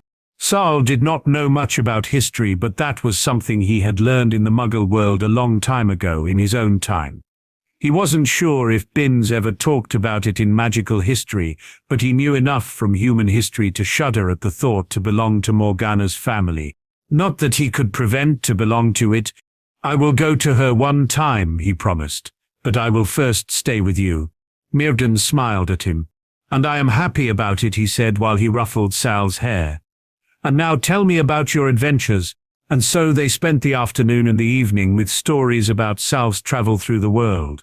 They finally climbed to bed late at night, exhausted from telling and listening.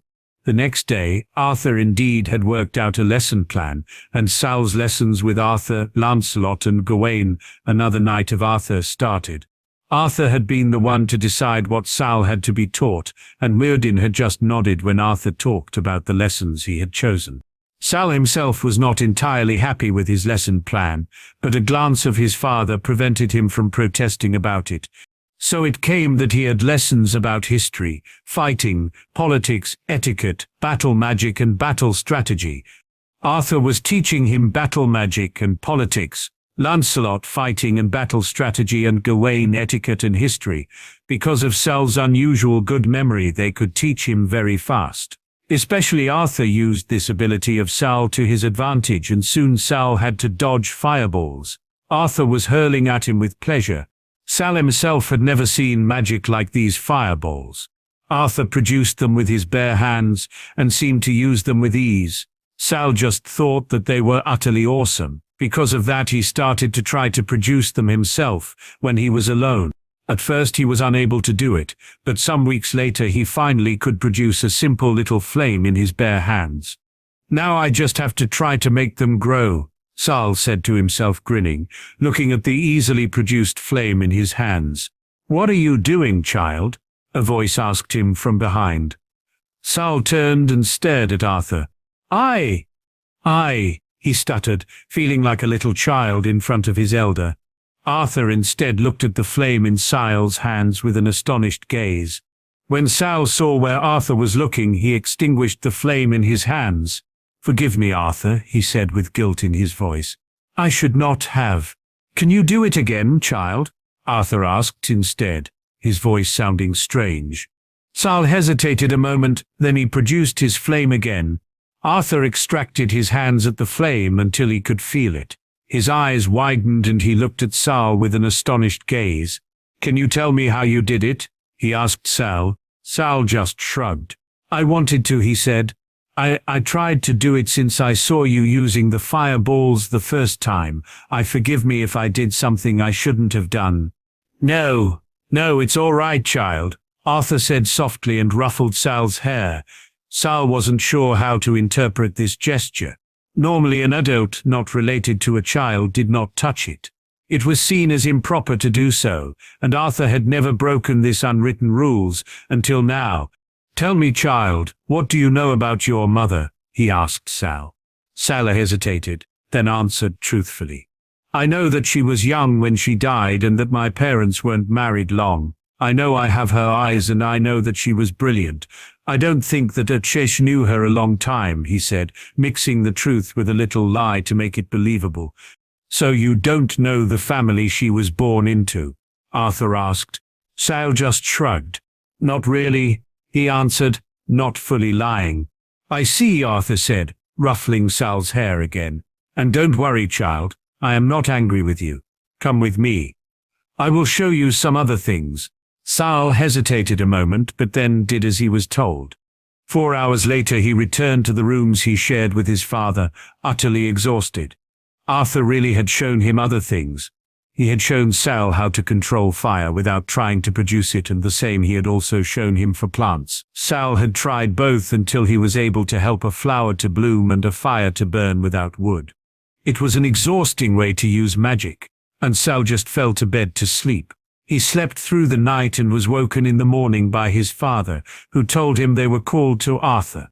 So Sal stood up and followed his father to the great hall. "Madam," Sal, Arthur greeted, "I have called you to ask you for a favor." My lord? Merlin asked. Sal was equally surprised, but as a minor he was not allowed to speak until being spoken to. He had long ago learned to follow rules like that, even if he not really was a minor anymore.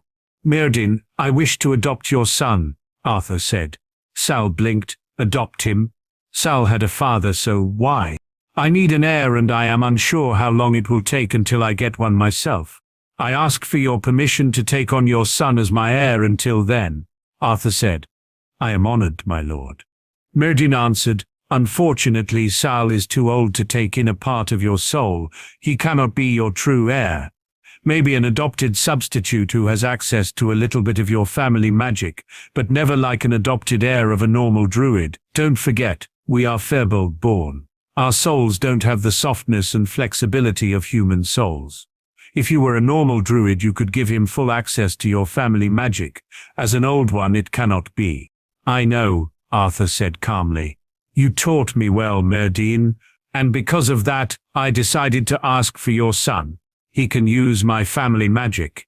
I saw it myself. Somewhere in your wife's line there has once been someone of my family. My blood is already flowing through his veins. I just need to adopt him in the main line.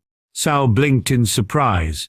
He was a descendant of Arthur, but how did Arthur know? And then Sal remembered Arthur's gaze when he saw Sal's fire, when he touched Sal's fire. Family magic? Had Arthur tested him yesterday to confirm what he had seen the first time he had seen Sal producing the fire? Had Arthur given him the tasks to make sure Sal was really using Arthur's family magic? Sal suddenly felt like a child who touched something he never should have been near at all. Merlin looked a little bit astonished himself, and he turned to Sal to scrutinize his son. Are you sure about that, Arthur? He asked. Arthur nodded. I am, he answered. Will you give me permission? Do you know how far from the main line he is? Merlin asked. Arthur just shrugged. We will see, he answered. The nearer he is, the stronger he will be after the adoption. Again Merlin scrutinized Sal. Sal knew he would have no say in this decision. Merlin was his father. He was the one who would decide on Sal's fate. Sal knew he would have hated it back when he was in his own time, but he had long ago learned to adapt, especially because he knew his father would decide against it if he believed Sal would be unhappy in the arrangement. I will not give up my rights for my son, Merlin said in that moment. I do not want you to, Merlin, Arthur said. I simply want to add a parent. Merlin was silent for another minute, then he slowly nodded. If you wish, he said, I will give you my son as your heir. You will have the right to teach him and the right to decide what is best for him. But I have the same rights. I will not give them up. Arthur hesitated a moment, then he inclined his head. So mote it be, he said. So mote it be, Merlin answered. Sal blinked. He had thought that his father would not allow Arthur to adopt him, but he said nothing until he reached the rooms he was living with his father. You will let him adopt me? He asked. Merlin sighed. I know you don't like the idea, Salvasaha, he said. You are older than he, and you feel like an adult, but please understand my decision. Arthur said that you can do parts of his family magic, so someone of your family must have been a descendant of him. I cannot teach you the magic you need to know for this part of your heritage, and if Arthur wants to adopt you and teach you, I will not deny it to you. You have a right to know your family magic. Sal sighed. So I will have to play a child again, he said. Merlin just smiled. I am sure you will have to do something like that more often in the future. As long as you don't find a way home, you will have to fit in. Sometimes it will be easier to fit in as a child, his father answered. So don't fret, Sal. You have been playing a child since you arrived. You just continue like that. Yes, and I will be taught by someone again, Sal said, sneering. You have been taught since you have arrived? Yes, Sal said, but at that time I wasn't the son of one of my teachers. Deal with it, was his father's cold-hearted advice. And that Sal had to. A day later he was given a potion with the added blood of Arthur in it, the adoption potion. He drank it without protest. He did not change much after that, just his eyes started to be even greener than they were before. They suddenly seemed to carry an inner light that they had lacked before, but there also was a different, Not soon after the adoption, Sal discovered that his ability to do Arthur's family magic had risen skywards. "You must have been quite near to the main line," Arthur said when he discovered that Sal suddenly could nearly feel the fire he could control.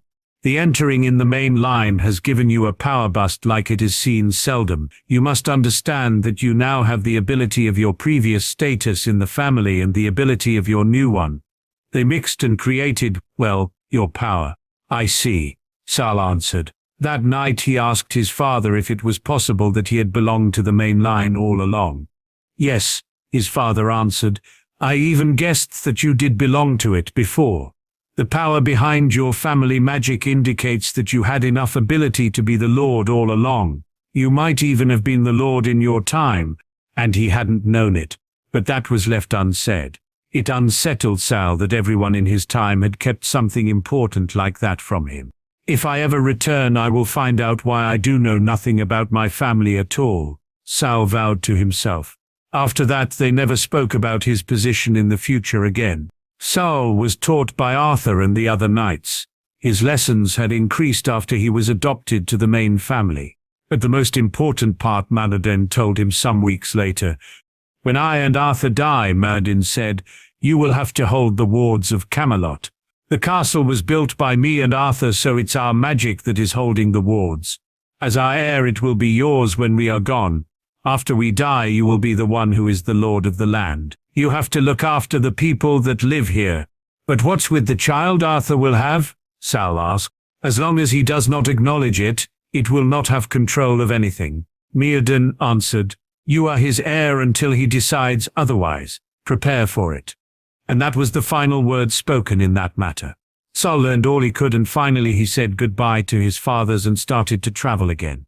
Arthur let him go as Sal told him that he wanted to learn more, and Merlin knew where Sal would go. It was time to learn more about family. Year 25 AD. Sal was nervous. He had entered the island where he heard Morgana lived the day before and stood now in front of her home. Avalon. Sal had come to Avalon. He had heard rumors about Morgana Le Fay and her ability to heal. Of course, he had also heard that she adored the dark arts. Nothing Sal wanted to learn, but he had to. He had to know, and he wanted to learn healing and family magic. He had decided this since his father had told him about his heritage. Since his father had told him, his eyes told the world that he was born a Le Fay, and since he had learned how he could be the descendant of Arthur and Morgana. It had been 3.5 years ago when Morgana had come and cornered Arthur. Sal had not been there at that time and had later heard about the argument about Morgana's son, whom she had born after a night she had shared with Arthur. Arthur had not been pleased that the child had been born and had not wanted the child as his heir. Simple said he had denied the birthright to his child, and Merlin had guided Morgana out of the castle. Sal did not know how it happened, but the result of this meeting was a shared enmity between Sal's fathers and Morgana. So Sal might be a descendant of Morgana, but he also was Merlin's son, and Morgana hated Merlin. And because of that, Sal was standing in front of the door, unsure how to proceed. "Do you want to stand there forever, lad?" a sarcastic voice asked, and suddenly the door opened and Salvatore was looking at a middle-aged woman who carried a maybe 4-year-old child on her hip. Sal said, stuttering. I was looking for Morgana Le Fay. I was told she lives here," he finally said, looking at the woman. She had pitch-black hair and deadly glowing green eyes. Sal knew these eyes. They were the same he had inherited from his own mother. The boy on Morgana's hip did not have these eyes. He had brown ones, eyes that reminded Sal of Arthur. "So this child is Mordred," Sal thought. Then he corrected himself. Medred. His name was changed over time. "It's Medred." "And who is looking for me?" Morgana asked him, staring at him coolly, but intensively. "My name is Salvatore Imris." Sal had thought about calling himself Le Fay, but he did not want to trick her with that. He might be a Le Fay by blood, but he never carried the name before. "Emrys?" she asked, still staring. "As in Midden Emrys?" I guess," Sal answered nervously. "What do you want, breed of Merlin?" Sal gulped and found his courage. "I am here to ask for an apprenticeship." he said, squaring his shoulders. Morgana raised her eyebrows.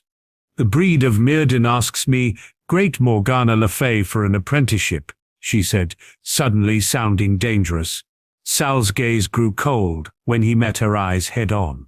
He stared back, daring her to say anything more than she had before, and Morgana blinked. You're no Emrys, she finally said. You're of my blood. You are my heir. Her gaze turned to her own child. But how come you are? I am the one who continues the main line. So how come you exist when I have a child? Sal gulped again. He knew he had to explain it to her, and best without lying too much. I am not from this time, he finally confessed, and Morgana's eyes returned to him. Again her eyebrows rose. I am your many times grandchild, you could say. Sal finally settled with, I came here to learn from you. The truth, but not true enough to conclude the right things. When you are my many times grandchild, how come you carry Merlin's name? She asked, now definitely interested. Shouldn't you carry my name, or Arthur's? My mother was the heir, Sal answered nervously. I carry my father's name as I have no right to carry my mother's. You have our magic, Morgana said, narrowing her eyes. You know our family magic, and as such you have the right to carry our name. You needn't befoul yourself with Merlin's name. Sal wisely said nothing. He had foreboded that Morgana would not be pleased with his last name. Well, that is my problem, Sal said. I do not know family magic. Morgana stared at him when he told her. Your mother didn't teach you, she asked, appalled and disgusted. She could not teach me, Sal corrected. She died when I was a mere babe. Then surely your grandmother. There was a war, Sal said with a bitter note in his voice. I am the last with magic of my line. I was since I counted one winter. I still have an aunt, but she did not inherit any magic. She cannot tell me what I need to know. No, she wouldn't, Morgana said. So that's why you're here. Yes, Sal answered. I needed a competent teacher to learn from, so I came here. There was a moment of silence while Morgana was piercing through him with her eyes. It felt like a test, and Sal grew nervous the longer she stared. And learn you will, Salva Saha, Morgana said finally, and smiled. Come in, I will teach you. I don't want to end my family name with the Emrys line, even if I do not object your mother's choice in marriage. The Emrys line is a strong one. Inserting its blood in our line is definitely a good choice.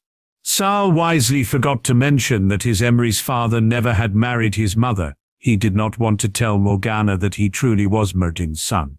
He was sure she would not like that very much. So he just entered fully aware that he would have to learn all she wanted him to in the next few years, and there was no telling when she would end her training. The hut was small and neatly kept. Morgana pointed at a simple wooden chair in front of the fire. Sit, she said while she herself sat down in a more comfortable one. Do you know how to read? She asked.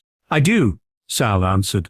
So your aunt did teach you some things, Morgana said. What about the family books? Did you read them? No, Sal answered. My parents' home was destroyed. I have nothing left but an old cloak of my father's.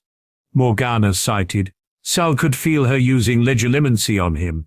He let her through, not to his memories but to his feelings, so that she could analyze if he was telling the truth. But you know basic occlumency, she said. Even if it is a barbaric form of it. My father taught me, Sal answered truthfully. Well, I will teach you better, Morgana said. Forget what your father told you. I will teach you real occlumency. Yes, my lady, Sal said. Call me mother. Morgana said.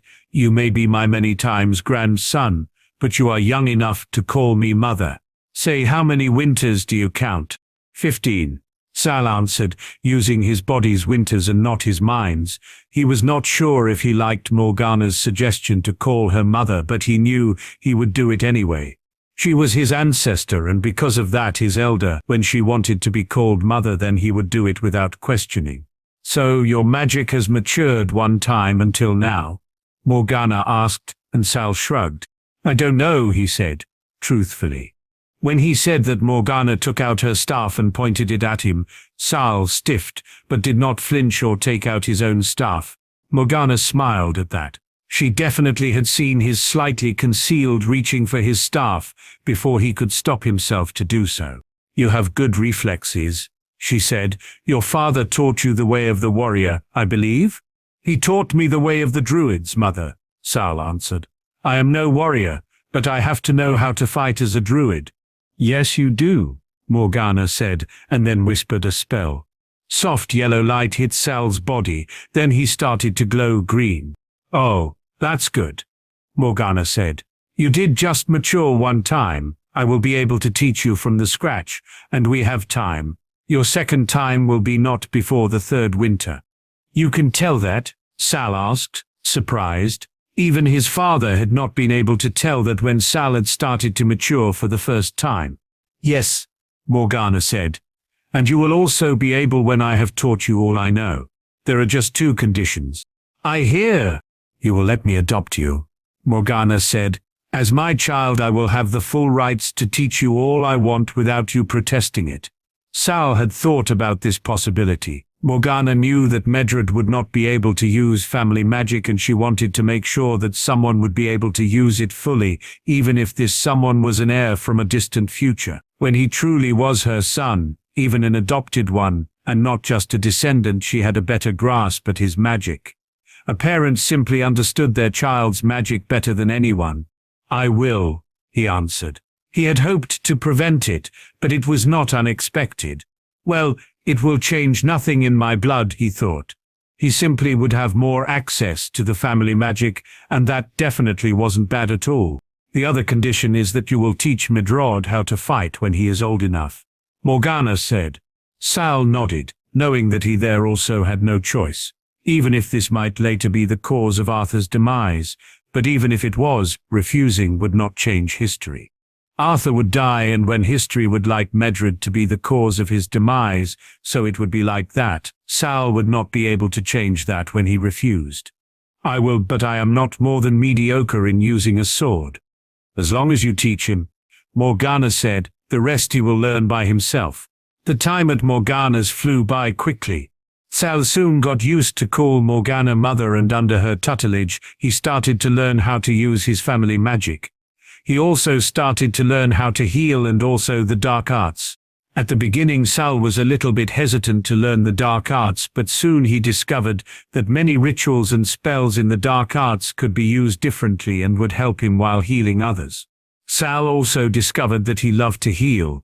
Before the apprenticeship, Sal had just thought that knowing how to heal would be useful, but the longer he learned, the more he discovered that healing was something he would like to do for a living.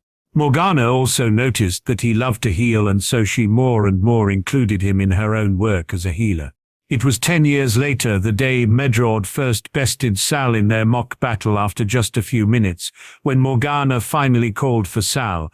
"Yes, mother?" he asked, entering the house. "Salve Saha Lefay," she stated. "Today is the day when your apprenticeship ends. You now know all I know, and there is nothing left to teach for me." Sal inclined his head. "Now there is just one thing left," Morgana continued. "The oath." Sal knew what she meant. Every healer had to vow on their magic to help everyone in need. The healer's oath would also constrict him in his magic. No healer was allowed to kill or maim others, or even simply neglect to help them when they needed help. The vow was binding and would take his life when he neglected it. "I am not sure I want to take it," Sal answered sincerely. Morgana raised an eyebrow. "I taught you healing for 10 years, and now you don't want to finalize the last step in your profession?" she asked, surprised. "A healer cannot fight," Sal answered sincerely. "And you want to fight?" "No," Sal shook his head. "I want to protect." He expected that Morgana would be angry with him for refusing to vow his life to the profession of the healer. What he did not expect was the gleam that entered her eyes when hearing his answer. "So you want to protect," she stated. "Will you try to protect everyone, with no exception, be it race, blood, or something else?" Sal frowned. "Of course," he answered. "Why shouldn't I protect someone when I'm able to, and he does need help?" Now Morgana looked like a Cheshire cat. So you will protect those who cannot protect themselves from those who try to maim them. I will, Sal answered, still frowning and now utterly confused. And you will use all your skills to aid whoever needs help. Of course I will, even if you will have to aid your enemy. Yes, even if you will have to kill someone or let someone die to ensure the safety of others. Sal blinked at that. Let someone die? Yes, he said, unsure. Even if it will bring you harm? Yes, this time he was sure. Then I bless you, child. You are a healer, you are a warrior, you are a guardian. You have finished your apprenticeship, and you have chosen your path. May you heal others, may you judge their hearts, may you guide others, may you protect them from harm. Today, I name you a guardian healer, born to protect, born to judge, born to heal. So be it. A golden mist suddenly surrounded Salvazar and a rune circle was seen above his head. Sal had never seen this circle before. It was the typical healer rune circle in the middle, but it was surrounded by a different, foreign one. Before Sal could decipher it, it glowed as bright as the sun, broke apart into sparks and entered his body. Warmth filled his entire being and then it stopped and all was back to normal. What? He started to ask, but Morgana beat him to it. The healer's oath, she answered. But not the normal one. This one will let you protect and kill. There will be no consequences. You even can let someone die if this person has harmed others with his action or will harm others when he continues his actions. So, there is nothing different than before. Sal asked, confused. Oh, there is, Morgana answered. Others have to come first now. You cannot do anything when you encounter a conflict. You have to aid those who need protection. You cannot aid the others. And you cannot aid evil. When you do, you will lose your magic and maybe even your life. So you tricked me in an oath, Sal said.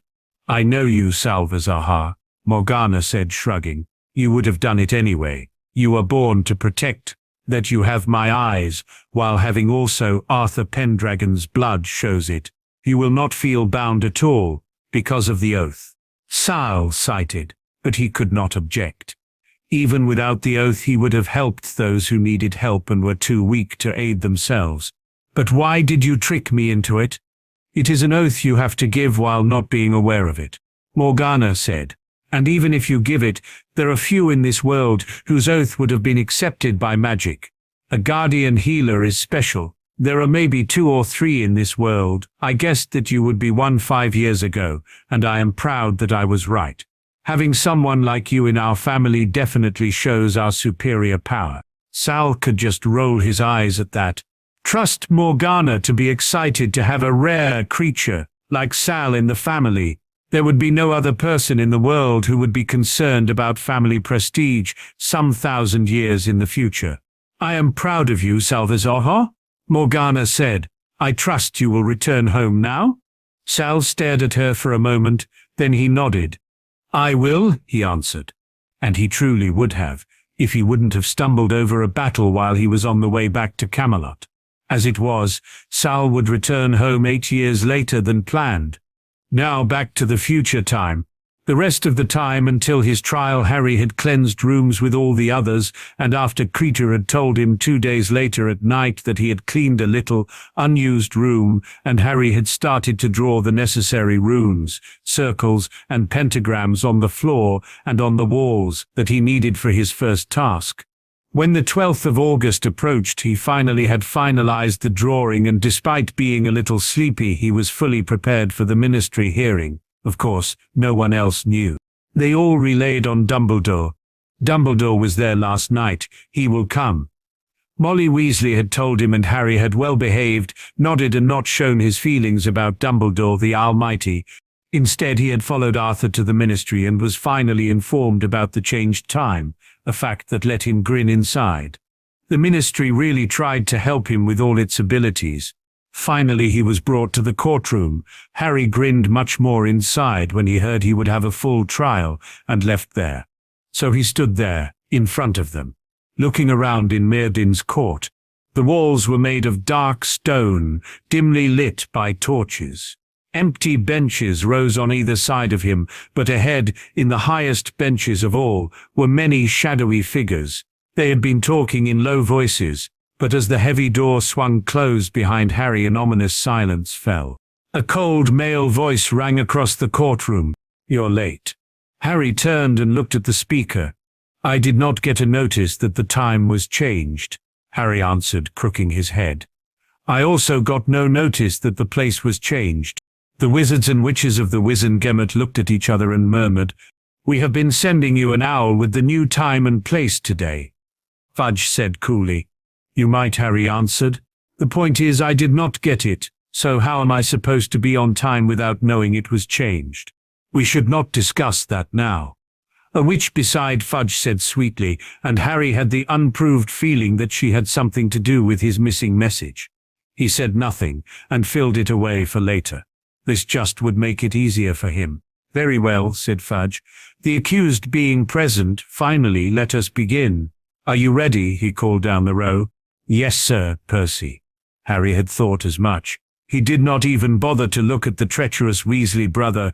"Disciplinary hearing of the 12th of August, said Fudge in a ringing voice, and Percy began taking notes at once, into offences committed under the decree for the reasonable restriction of underage sorcery and the international stature of secrecy by Harry James Potter, resident at number 4, Privet Drive, Little Whinging, Surrey.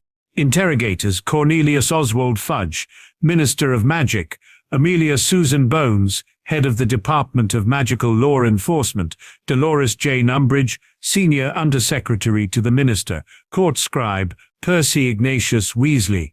Witness for the defense. "You don't have to, Headmaster," Harry interrupted the entering old man mid-sentence. "I am fully capable of defending myself." Dumbledore stopped mid-step and stared at the boy in front of him. "Harry, my boy, this is the Wizengamot," he began, but Harry interrupted him again. "That's all right, Headmaster. I am fully aware where I am. I can handle myself." With that, he turned to the minister and said in a non-saying voice, "Please continue, Minister Fudge." The members of the Wizengamot were muttering. All eyes were now on Dumbledore and Harry. Some of them looked annoyed, others slightly frightened, but the most of them looked utterly flabbergasted. Harry guessed that the most of them had thought he would hide behind Dumbledore's robes, but Harry was not a child anymore. So while the originally Harry maybe would have let Dumbledore manage his affairs, the current Harry was not willing to give the headmaster any power in his life. Minister Fudge, would you please continue, sir?" Silence for another minute. "Yes," Fudge finally said, still staring at Harry and Dumbledore, who looked slightly undecided at his young charge. Finally he just flicked his wand and sat down on the squishy armchair that appeared out of nowhere. Harry ignored him. "Yes," said Fudge again, shuffling his notes. "Well then, so, the charges." "Yes." He extricated a piece of parchment from the pile before him, took a deep breath, and read out, "The charges against the accused are as follows. That he did knowingly, deliberately, and in full awareness of the illegality of his actions, having received a previous written warning from the Ministry of Magic on a similar charge, produce a Patronus charm in a Muggle-inhabited area, in the presence of a Muggle, on the 2nd of August at 23 minutes past 9, which constitutes an offence under paragraph C of the Decree for the Reasonable Restriction of Underage Sorcery, 1875, and also under Section 13 of the International Confederation of Warlocks Statute of Secrecy. You are Harry James Potter of number 4, Privet Drive, Little Whinging, Surrey, Fudge said, glaring at Harry over the top of his parchment. Today I am, Harry answered pleasantly, knowing that the chamber would showcast it if he lied. Today? Fudge asked, slightly annoyed with Harry's answer. I might change my name tomorrow, the boy replied, shrugging. Or I might find out my parents gave me another name altogether. At this, Fudge stared unbelievingly at Harry, then he shook his head and continued. You received an official warning from the Ministry for using illegal magic 3 years ago, did you not? I might, the boy replied. This is a yes or no question. Answer clearly, Fudge scowled. Then, for you, yes, it might have been 3 years. And yet you conjured a Patronus on the night of the 2nd of August, said Fudge. Yes. The boy answered clearly, one eyebrow slightly up his forehead.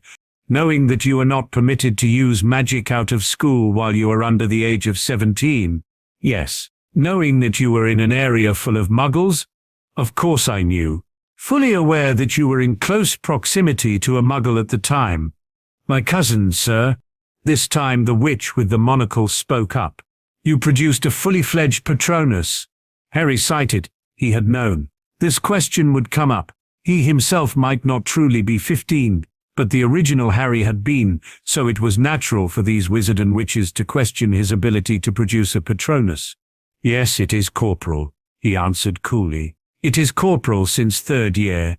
"Impressive," said Madam Bones, staring down at him. "A true Patronus at his age. Very impressive indeed." Harry decided to stay silent. It would do no good when he told them that a Patronus was nothing. He could kill them all without even leaving a trace, and without them knowing what was coming. Even if they would look the whole time it took him to kill them directly in his eyes. Impressive. Indeed. "It's not a question of how impressive the magic was," said Fudge in a testy voice. "In fact, the more impressive the worse it is.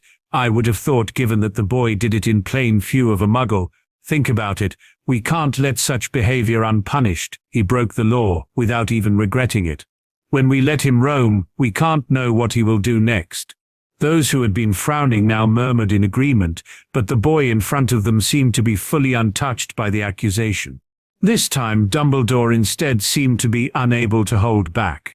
He stood ready to defend Harry if the boy wanted it or not. But just when he sprang to his feet, the young boy in front of the Wizengamot spoke in a low, cold voice.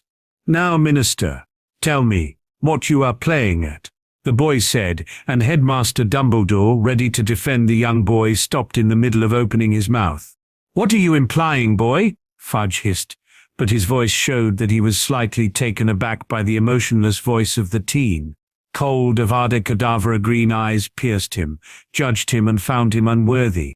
"I am implying several serious disregards of your own laws," the boy said, emotionless, and a whisper emerged in the crowd. Fudge turned his head from left to right, trying to stand still and being impressive. He failed. Words run through the crowd. "Broken law? We?" he heard. "When?" "Disregarding of the laws, Mr. Potter."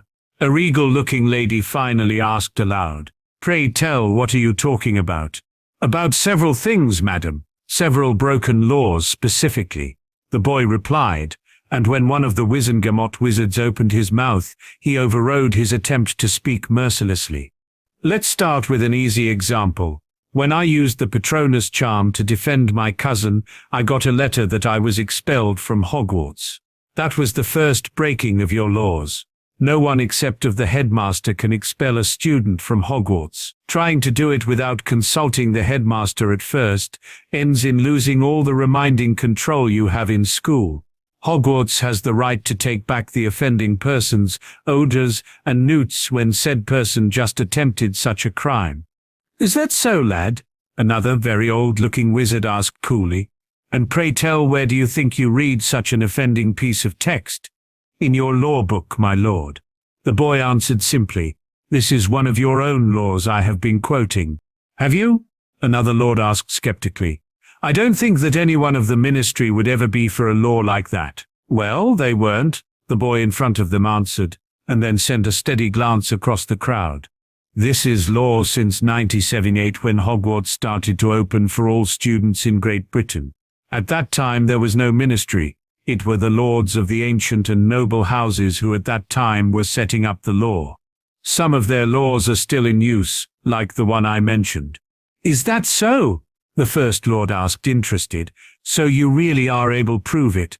The answer of the accused was not a yes or no. Instead he intoned, "By the rights of the Lords Slytherin and Gryffindor and the ladies Hufflepuff and Ravenclaw, the school of witchcraft and wizardry, known as the respectable and noble school of Hogwarts, school of witchcraft and wizardry, located in the Highlands of Scotland, next to the hamlet of Hogsmeade, is hereby declared as independent from the lordships and states, so that in times of war it will be a neutral zone.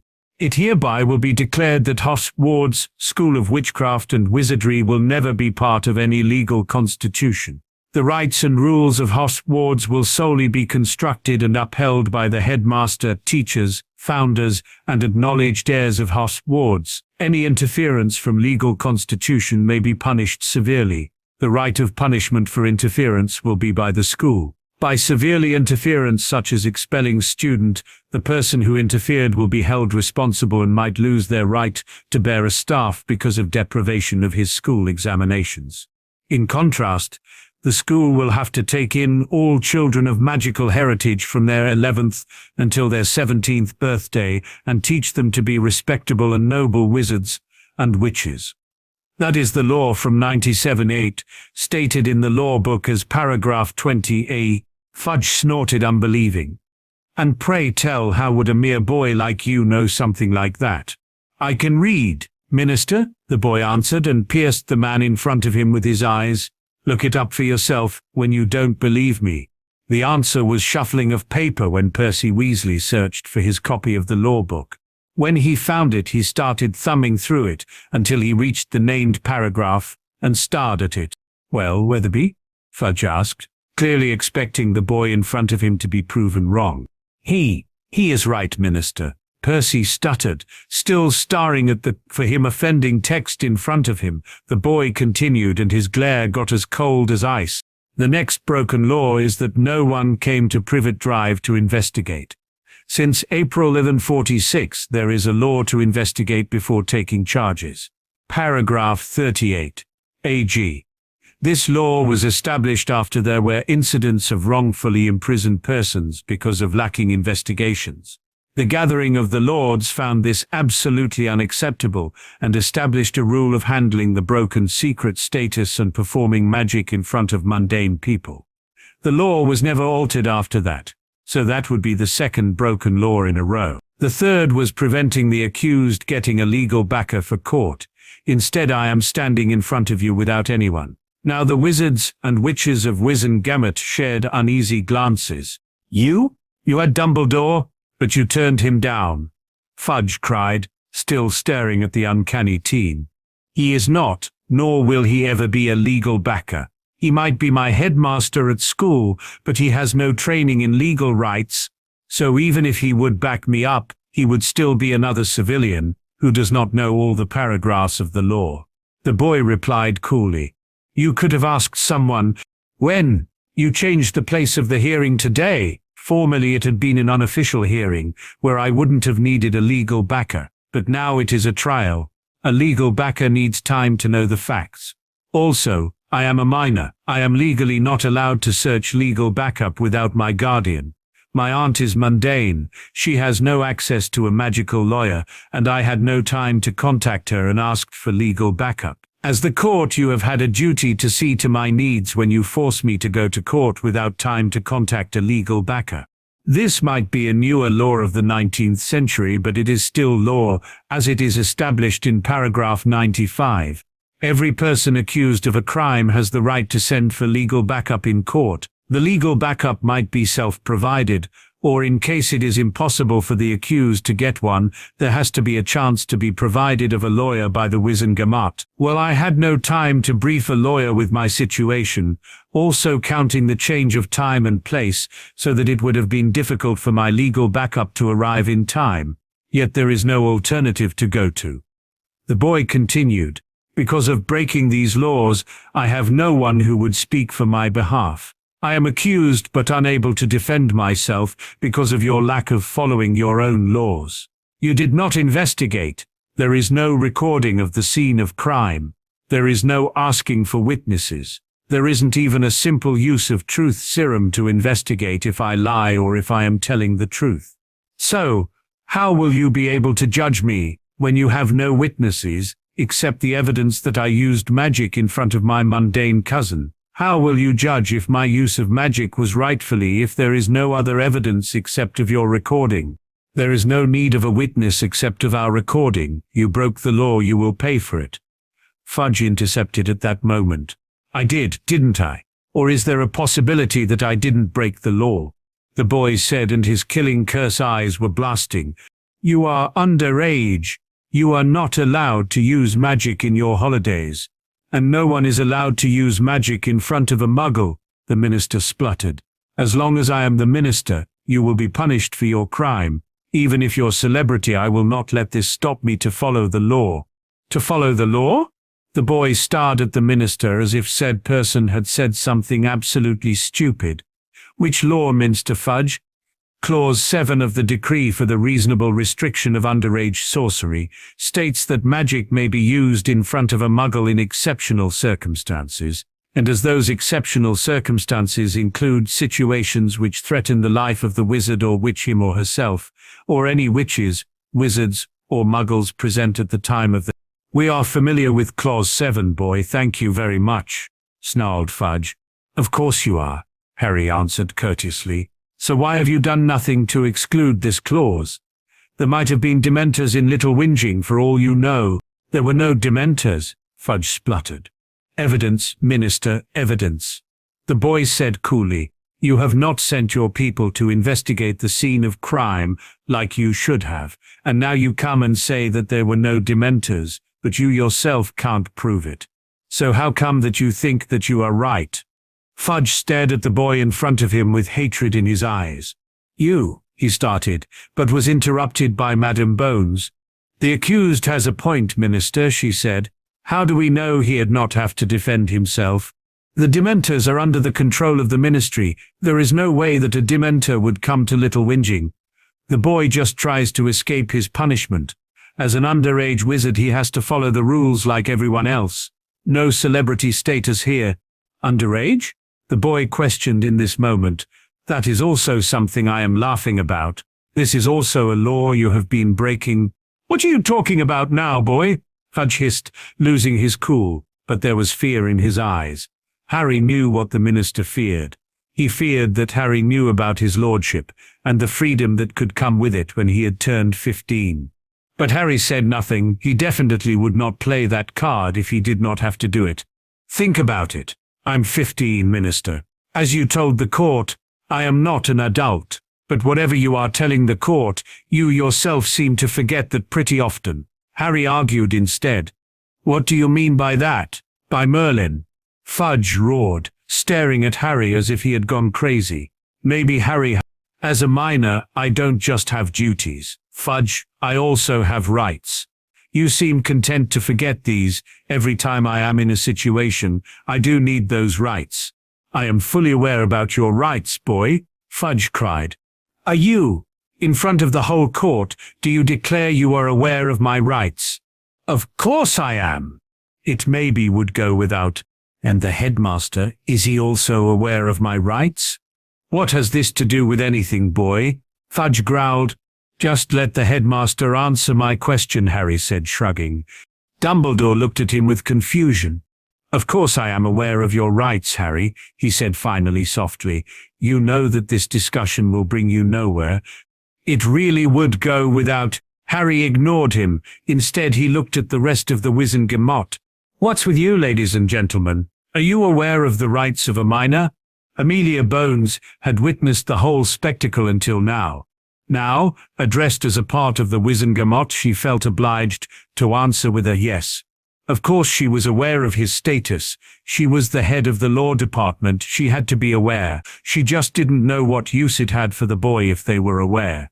She stared at the young boy in front of them, looked at his cool Avada Kedavra green eyes, and saw the determination in them. And suddenly she could piece the pieces of the puzzle together. Oh, this uncannily cunning little boy. He was playing them like pipes. So you are all aware of my rights? All three. The Minister, the Supreme Mugwump of the ICW and Chief Warlock, and the Wizengamot, Harry said triumphantly, but then stopped. His expression of triumph fainted to nothing except of cool calculation. Then you know that there is a creative precedent from 1753, he continued with less triumph in his voice. Thomas Avery, orphan and last of the House Avery at that time, was permitted the rights of an emancipated wizard after he had been treated like that by more than one law institution. In his case it had been the minister, the head of the magical law department, and the head of the auras. This creative precedent was established as paragraph 2061C in the law book. Fudge glanced at Percy Weasley. Said secretary was thumbing through the law book in front of him until he found the paragraph. There is in fact a creative precedent from 1753, Minister Percy finally confirmed, while staring absolutely stunned at the text in front of him. Well, now, after you have your proof, Minister, let's continue. The boy in front of them said, "Last year I have been participating in the Tri-Wizard Tournament, a tournament solely for wizards beyond their 17th year of life. I participated, and I was able to compete with the other 17-year-old participants. So, as this tournament is solely for adult wizards, a guardian on my behalf had to enter me in this tournament. My guardian, as I am aware of, is my aunt. She did not enter me or permit me to enter. In school, you could say. It is the headmaster who is my guardian, and he permitted it. But seeing that the tournament is solely for adults, he also recognized and therefore treated me like an adult. So he knowingly ignored my rights as a minor and forced me to participate in something a minor had no right to be in. Even if he did, this has nothing to do with your case." Fudge spluttered. Amelia Bones snorted at this. "But it does, Minister," the boy answered. "It is an essential part in this trial. And pray tell, how should your participation in the Tri-Wizard Tournament have any meaning in your case?" Fudge growled, and Amelia Bones knew the boy had him. There was no escaping now. "Simple," the boy answered. "He started what you finished. He treated me like an adult like you are doing now. I asked you if you were aware of the rights of a minor. I asked the headmaster and the Wizengamot the same. You all answered the positive, and still are breaking this rights without even to hesitate when it comes to me. So basically, you both, and with you the Wizengamot, agree that I am no child. Now, see here, boy." Fudge grumbled. "I did no such a thing, so there is no way." "You did not?" the boy intercepted. "But you suggesting that you did. How dare you to state such a lie?" "But it isn't a lie, Minister," the boy answered emotionless. Paragraph 40E states that only an adult is to be tried in front of the whole Wizengamot.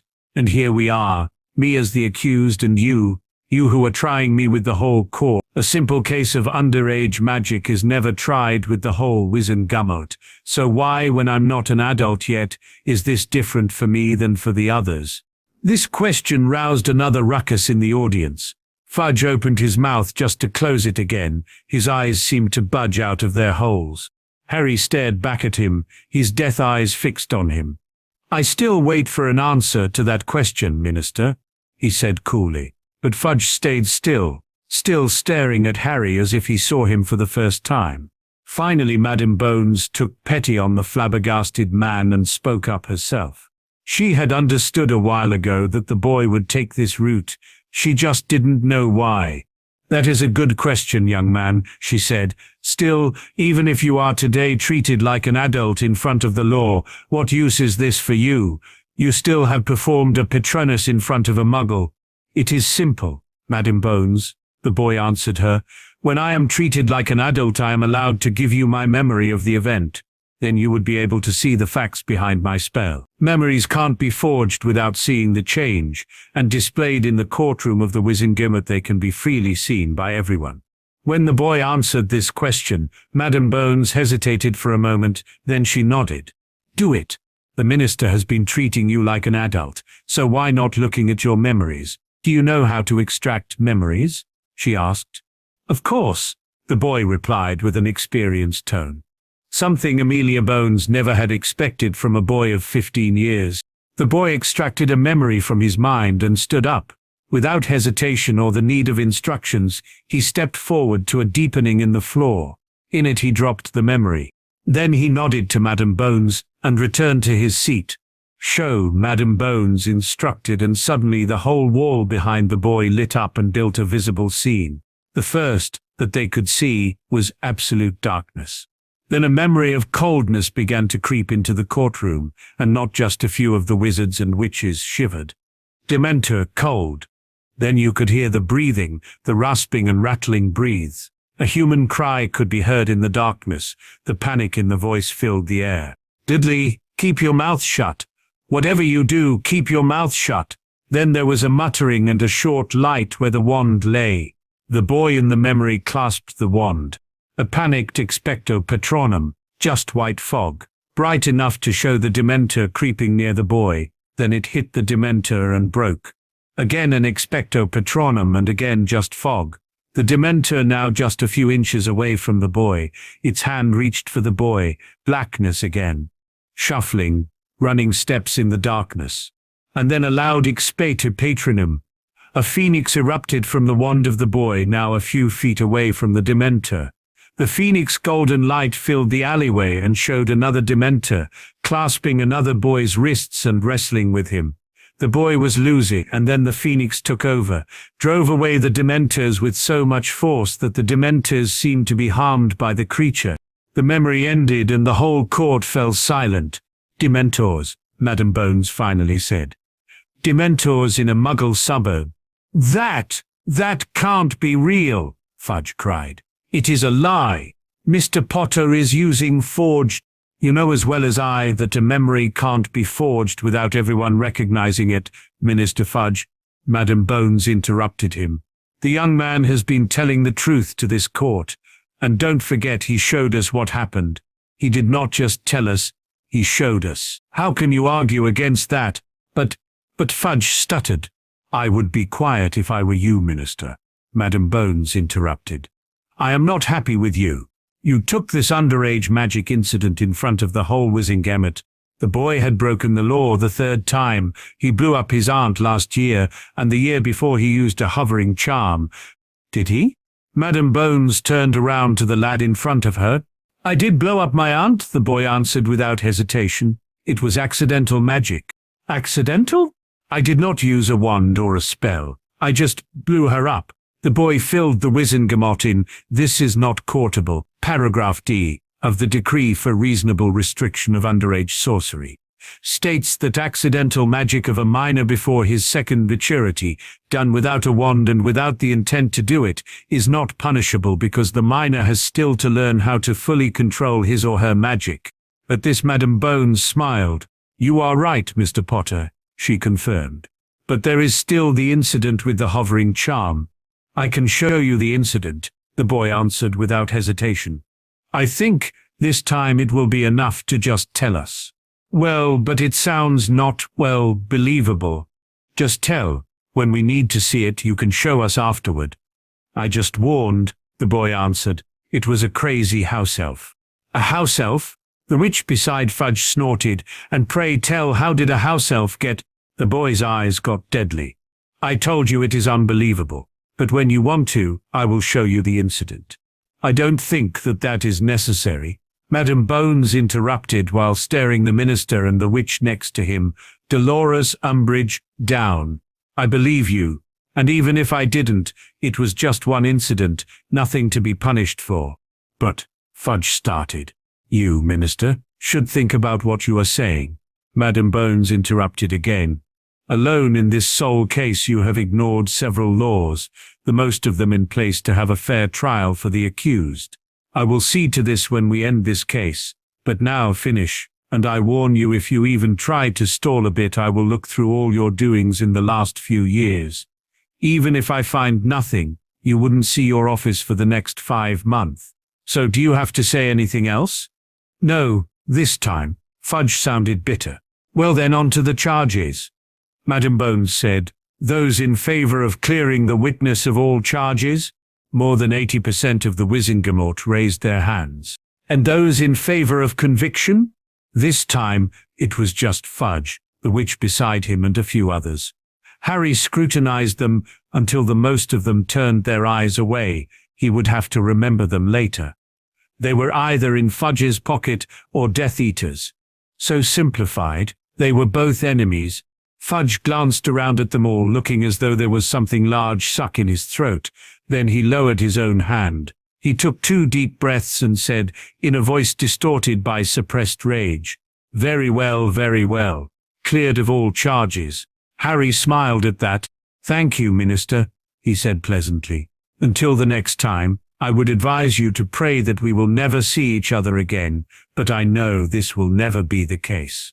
We will see each other again, and next time it will be less pleasant for you. With that he stood and left the room, nodding at the rest of the Wizengamot and his headmaster. but his face stayed carefully blank until he reached the floor outside the courtroom. Then a creepy smile spread over his features. Harry James, 1. The Wizengamot and the headmaster, 0.